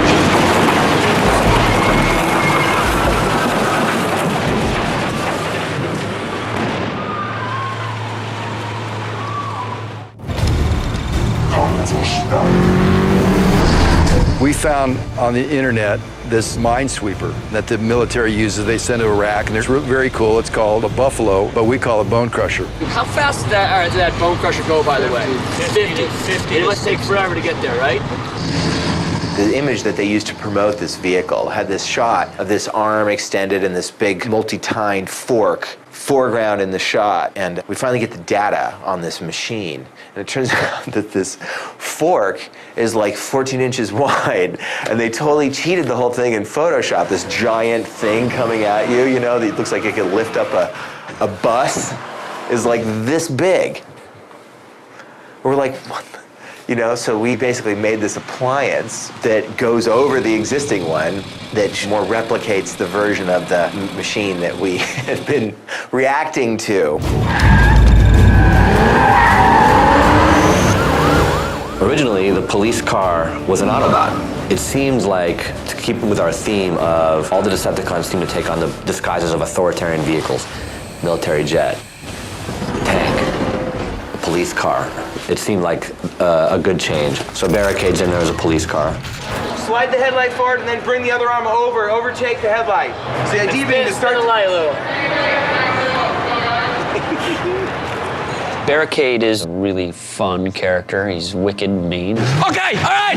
Okay, stop. I'm sorry. Oh, God. Okay, all right. Okay, look. Stop.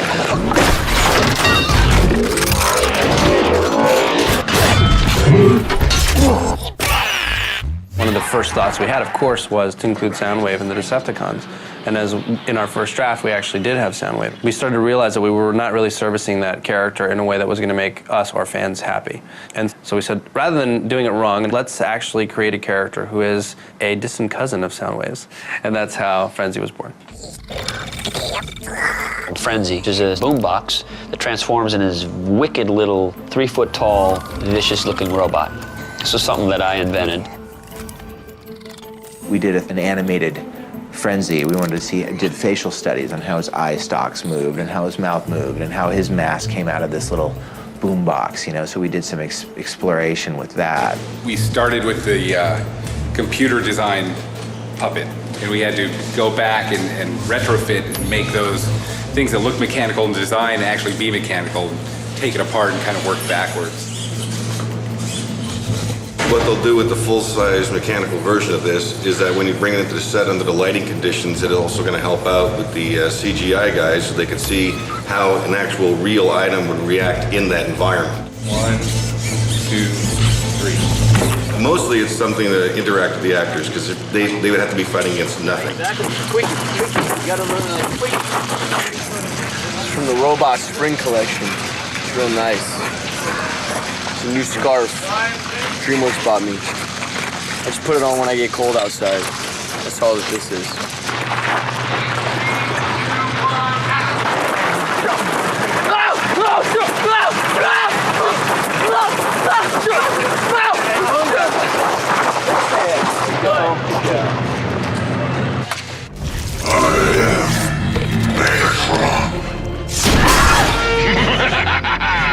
There's more where that came from.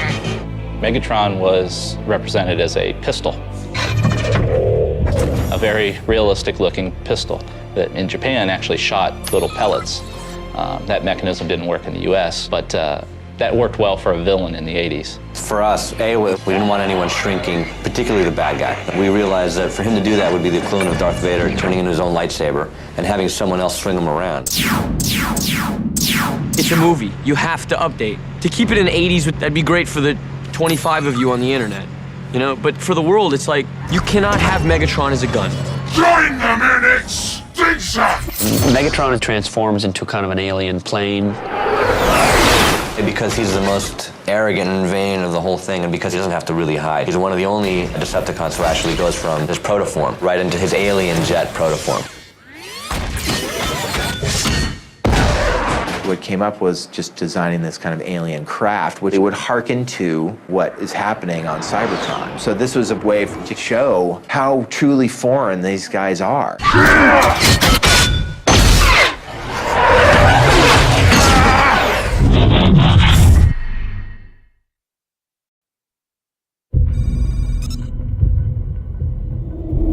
I want these robots to look like they fit in the real world and look like it's photoreal right now. The only thing that looks a little winky is that thing.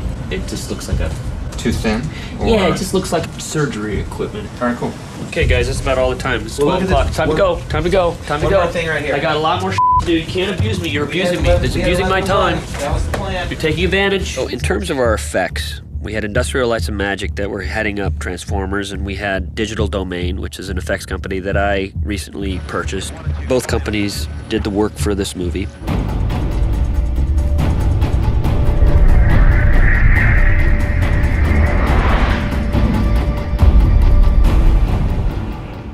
It's a bad dream. ILM did 3/4, and Digital Domain did the last quarter.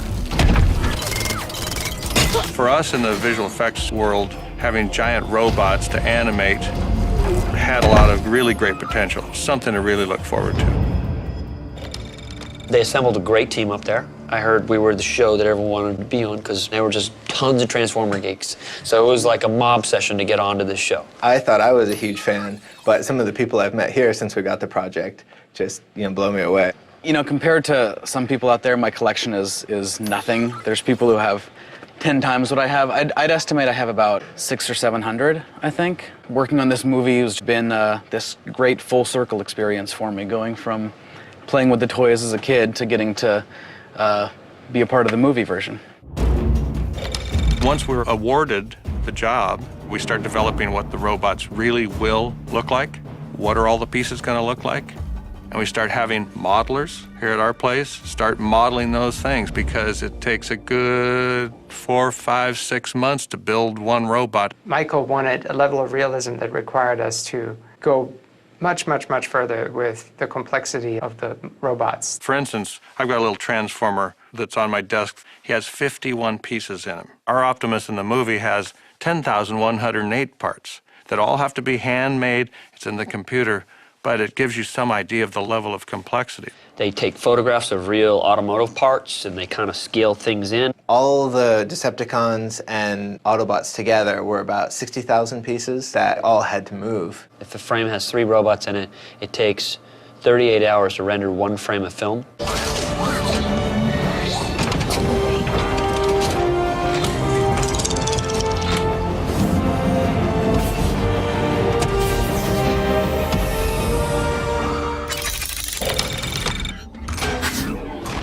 Nowadays, I'm doing less and less storyboards, and animatics are just becoming a better tool. It's basically a Saturday morning cartoon of the movie. From that, they'll show us what's going to happen. You can work out some very complicated camera moves, especially when you're working with a height difference of 28 feet, 40 feet. So you automatically start embracing ideas of animation and physics and trying to incorporate that in your little mini movies. It's a different process of filmmaking.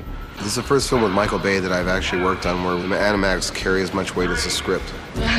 Watch out! Michael is a genius at making these movies, and he knows when it's going to be live and he knows when it's going to be visual effects. He likes to split it up where it's partially visual and a lot of live action. A lot of directors don't like to go that way because it's easier to go the visual effects route. The great thing about Michael is he tries to get so much in camera. 5, 4, 3. Because what we like to do is take our visual effects and really supplement what's possible to film. But the more real stuff that he has in each shot, the more believable it's going to be. And ready in 3, 2, 1, jump. The big challenge with Transformers is that we were working a lot with robots that weren't really there. The robots got 15-foot-long feet, you know, and 8 feet wide. So you have these huge things that you have to tell the camera people about, tell the set people about. You can't have it that close. He's filling this whole volume. You know, you try telling that to the guys when they arrive on set, and it's like, what? At first, everybody kind of in shock. What? He's that big? But we had simple tools on set. We have our blueprint, the animatic. We have our cheat sheets, all the size of the robots. They would bring these poles in, and everything else is acting and working around this pole that will soon be a robot. We're literally using window washer poles to act with, you know, and it's a tough thing. You gotta be in love with a pole. You know, that's been the stretch for me. It's a different form of acting. Can you talk? XM Satellite Radio, 130 digital channels of non-stop commercial-free music, news and entertainment. So you talk through the radio then, right? And a mighty voice will send a message summoning forth visitors from heaven. We all became immediate fans of Shia LaBeouf because our robots are worth nothing if the actors don't interact with them properly. Every day, all day long, my dialogue was with the A camera operator. Okay, roll on them. Go to profile. And our dialogue is with Michael all the time. Let's plan this, and you work out what the move will be. Yeah, you're right where Shia was. You're backing up, and we're gonna go 3, 2, 1, you're going. And the thing is, like, you're backing up like this on the ground because you're seeing it kind of go up in front, all right? It was a learning curve, I must say. They got much better at it. The surprising thing with a crew is how quickly they learn. I'm trying to help them imagine the unimaginable. Pretty soon, everybody starts to believe that they're there. And then you guys are going to crawl back that way because You want to get out of the way. yeah, you don't want to get squished.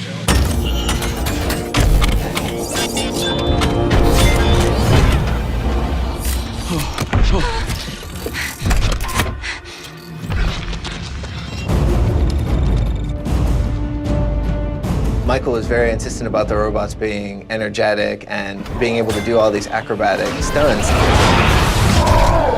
We wanted to have fighters and guys that could maneuver in ways that you'd never seen before. We went into this development phase of showing how agile we could make the robots and still convey a sense of weight. And we found that the closer things got to camera, the faster they could move. But when you see the entire robot at a further distance, we had to really slow things down to help sell their weight. I used real stunt fighters. We do fight choreography. With Kenny's guys that were great fighters and different type of ninja type moves. What we did was create a fighting style that represented the characters of each robot. We would video these fights, not mocap, and it would help the animators get their kind of movements down and how we wanted to execute certain fighting scenes.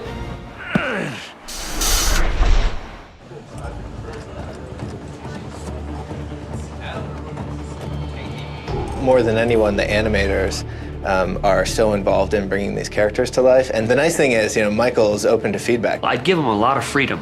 So what do you think? What do you think Optimus would do? And they all know Transformers, forward and backwards, and and you'll see things in the movie that reference like the old cartoon because they were such big fans of it.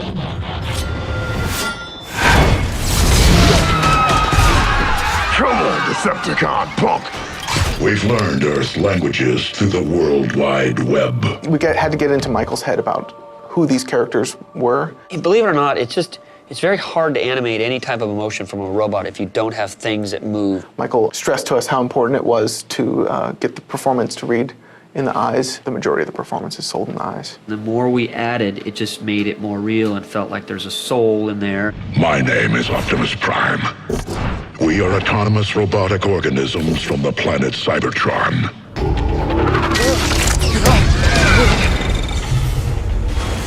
We have a lot of transforming robots. I think originally we started with 15 transformations. We have over 40 now in the film. In the original cartoon, you could have robots kind of transform midair and you really wouldn't care about laws of physics. This was almost too easy. Every single transformation in this movie is done as if these transformations were actually taking place in real space and in real time. There's not too many people in the world that could have figured this out. It takes a real genius to be able to disassemble these things and put them back together in a different shape. Yeah, we didn't want to have metal actually change shape. We wanted to find a place for it on the vehicle and find a place for it that corresponded with the robot. We would really play to camera, like have all the important pieces show up, move, rotate, and go back, while we were shuffling a bunch of cards behind the scenes. In the Optimus transformation, this is the camera move, and what we would do on set is we would put a pole representing Optimus's height, and that's what we start with. The next thing we do is we match the camera move on the computer. So this is what Optimus would look like if he were just standing in the shot on the ground. So this is the transformation take. So it's all happening right in front of camera, in front of the audience's eyes. And you can see the detail. We go to the final rendered take. There's cast car parts, there's engine pieces, there's gears, there's the headlights, the trailer hitch, its tires. They could do whatever they wanted to each individual part.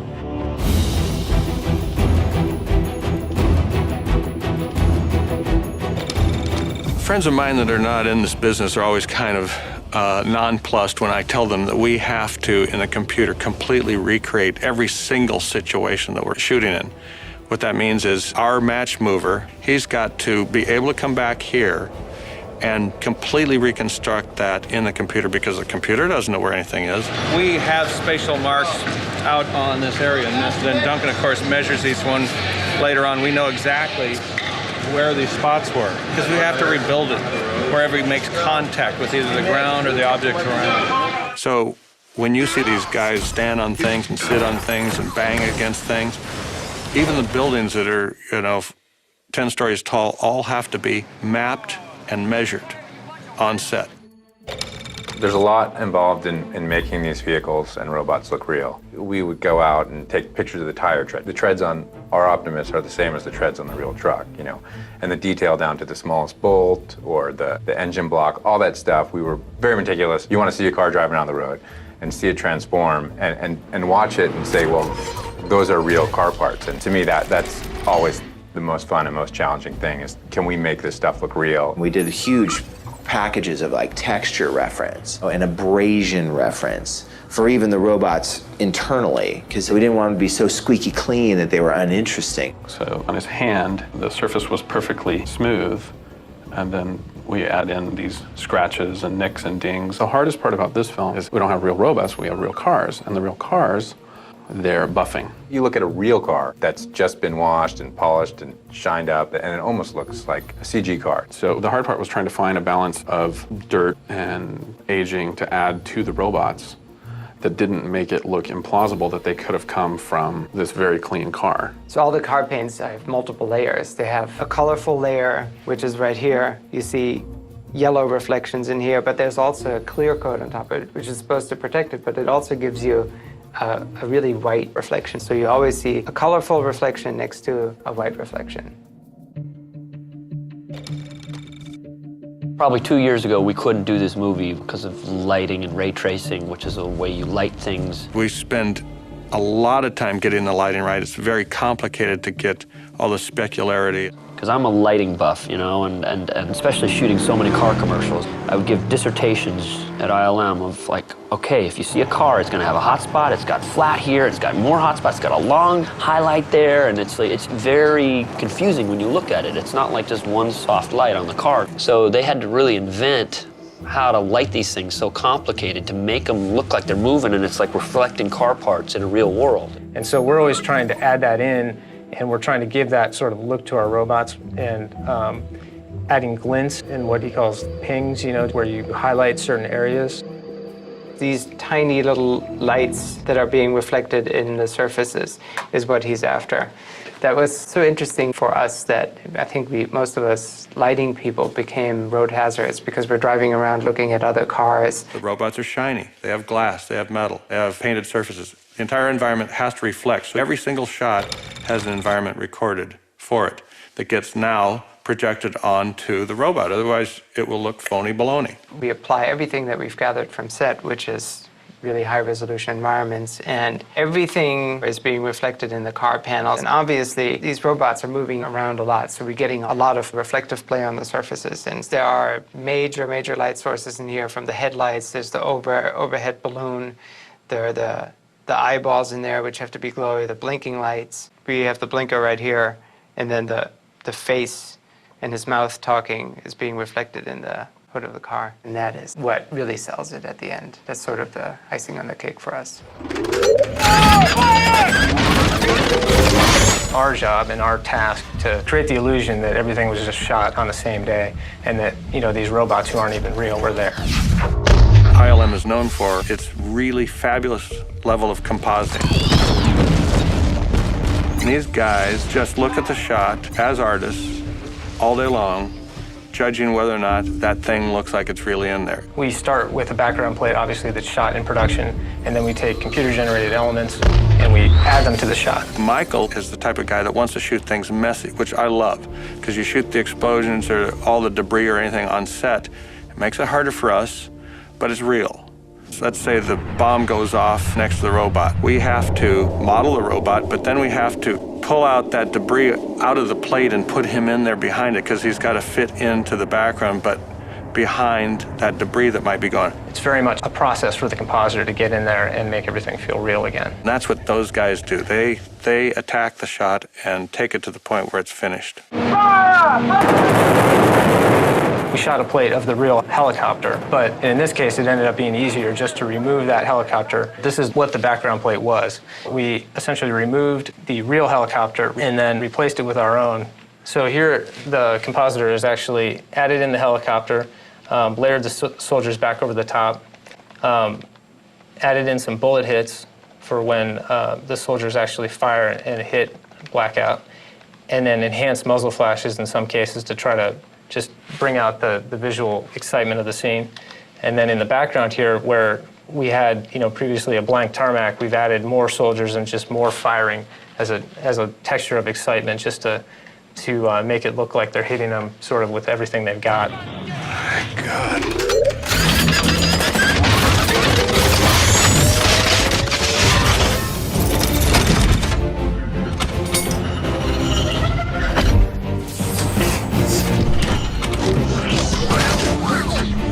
Everyone is just amazed at what they've done with the robots in terms of just how real it looks, how complicated it is. When you finally achieve a look where it really looks real, that's it. That's the biggest excitement of the day. There are definitely days when we go in and we review the shots and one comes up and you just say, whoa, you know, that's incredible. Like, it looks like a real Transformer. That takes a high degree of artistry and technical support to make these things look that way.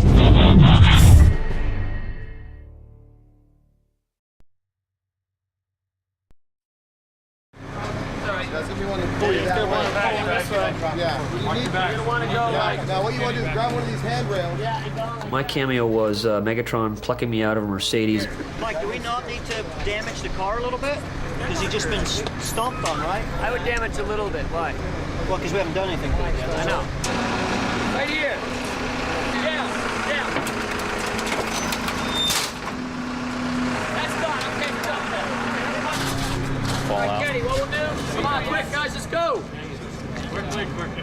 Michael Bay will be in the driver's seat and our stunt people are around him, and they'll be bailing out of the doors as the car's spinning around. Hey, here we go.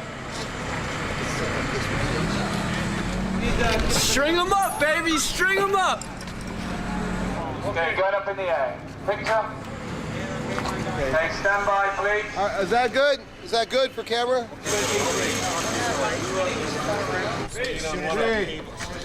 Ready, and action! And 5, 4, 3, 2,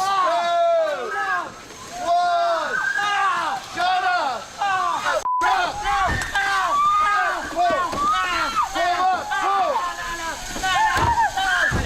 Cut! I'm cutting that. Coming down right here. Oh! Hey, where you going, Michael? Whoa! Hey, where you going? Come over here. Hey, just drop. Trust me, drop. No, I don't want to drop.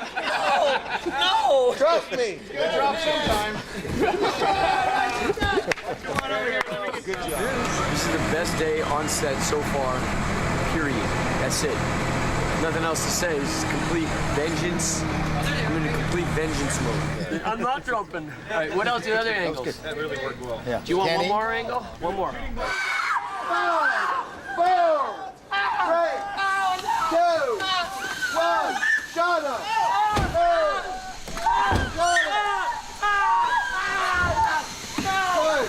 Over there. Cut. Coming down. All the way down. You're back.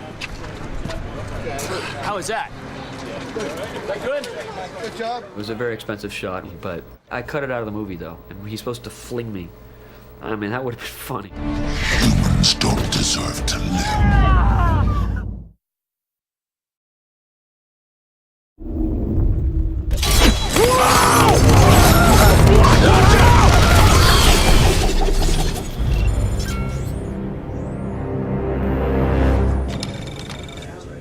There's this Decepticon called Scorponok that's tracking them, and he's tracking them under the sand.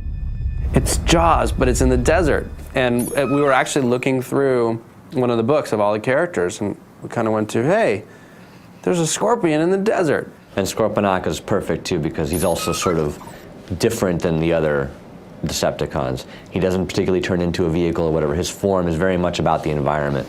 The Scorpion is great for the desert, and it's sort of a good, shout out to the fans of like Beast Wars, and some of the incarnations of Transformers are a little bit more animal-based than vehicle-based. In pre-production, they built all these animatics, so they know anything that has a lot of actiony stuff, or there's Transformers coming through, or you're being chased by one, or whatever it is. They have these animatics built, the computerized sort of animation of the scene before they even shoot it. Scorponok was one of the ones that we, in the department, animated completely in 3D. I wanted to have the notion of these components from the Sea Stallion helicopter, which is basically what he is birthed from. So he has these kind of Sea Stallion helicopter components to him, and the turbines for his hands, and I wanted to see how these things could turn and how that he could dig in and then shoot the sand out the exhaust. And all those things we developed in the department because we thought it was just a bitchin' looking scorpion.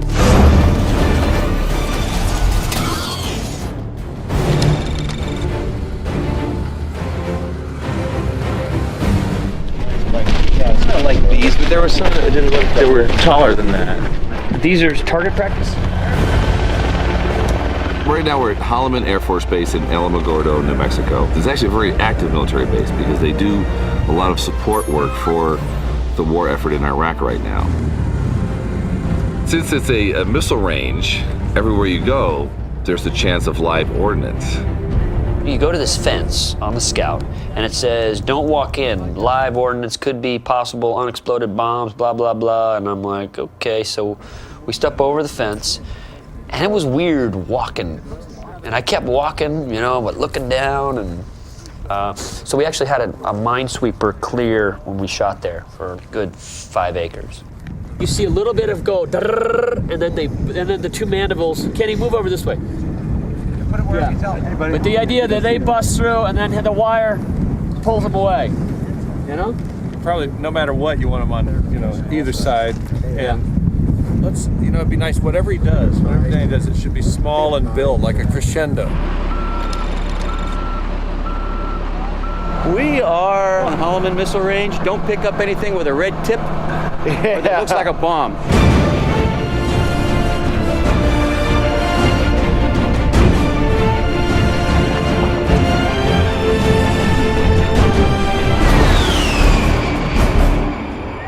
I'm gonna light this town up, baby. Ready! In Mexico, we all had a really good time. We blew up hundreds and hundreds of pounds of black powder and thousands of feet of primer cord. So there's where I told you about wetting it down with the chunk. You see the chunks in there, Michael? Good. We had primer cord, which can take down a tree or destroy a car. It's a little like rope-like explosive. I had them lay out like 200 of these strands so that they can fire it on a millisecond thing where it's like, it makes it look kind of like a wave coming at you. They put the high explosives on, then they put just carpet on top of it. And then they put sand on top of the carpet. And when this was ignited in a sequential order, the carpet just lifted up and it bounced the sand high enough. And it gave Michael the exact look that he wanted. Hands up! Cut. How was that, Dave? Pretty good. Huh? Good. Were you still in it when it was falling? Yes, sir. Oh, good. Thank you. There were a lot of bombs, a lot of explosions, a lot of strafe hits. There were people flying through the air. We had guys on ratchets.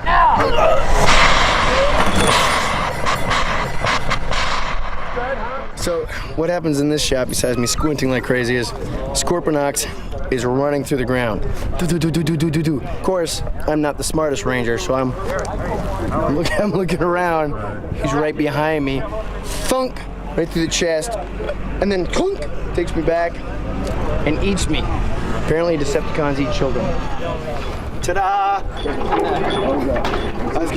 The idea is we're trying to time the sand so the burst out happens with Scorponok. We're imagining where his entrance point would be in the sand. At some point we might change our actor into a CG replicant of this guy to be able to manipulate him.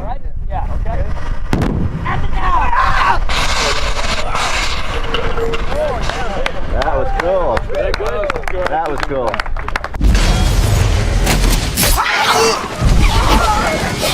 All right, let's go to the tail, please.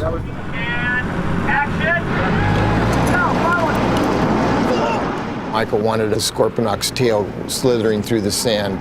We just made a whole track right out of plywood where it actually had a groove in it. They put the lightweight plastic down, and then you put a razor blade in front of it, and as Scorpion is going through it, it just cuts that path. Something, little piece. All right, guys, I'm going to show you an animatic what we're doing. It's a pretty cool shot. It's a trailer shot we're doing right now. Hey, watch this. It's the one where he jumps out. So I need you running. It's right on you. You know what I'm saying? So you've got to have that in your faces. All right? Done. Trailer shot. See? It's a trailer shot. Which camera am I running towards, Mike? You're running towards that umbrella, guys. That umbrella is where we're running, all right? But the actors, they had to run, and I'm like, Tyrese, don't trip, because that's a real explosive. If it goes off, you better run. All right, y'all. This is it, Jack. The trailer. Full throttle. I mean, this is more heroic. You know? Action! That fear on their face was them being real. And I said, just remember to, at one point, look back and look up.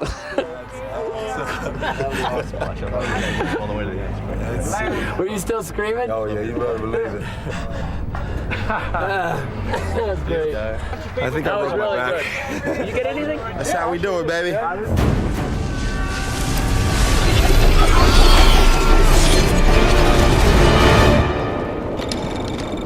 In each of the shots that we set up, we have to have a representative size for Scorponok. We want to mark where this is, where the trench is. This is an island sphere. Gives us a lighting reference for every environment that we're in. It helps the artist back at ILM to correctly place all the reference lights and shadows and kind of match everything and make it look like it sits back in the plate. 3, 2, 1, action. You can see in the plate We had really good elements to start with in this case. And anybody that works in CG knows that sand is one of those things that you just, the minute you hear that, you start to think, oh, you know, the particle work that's involved with sand can really drag out. You can see in this plate right here, as these primer cord elements go off, we get this nice plume of sand here. And what we've done is taken that same thing, left it in a plate, and added our robot inside there and sort of buried him in depth. And then as he comes forward, we reveal more and more of him.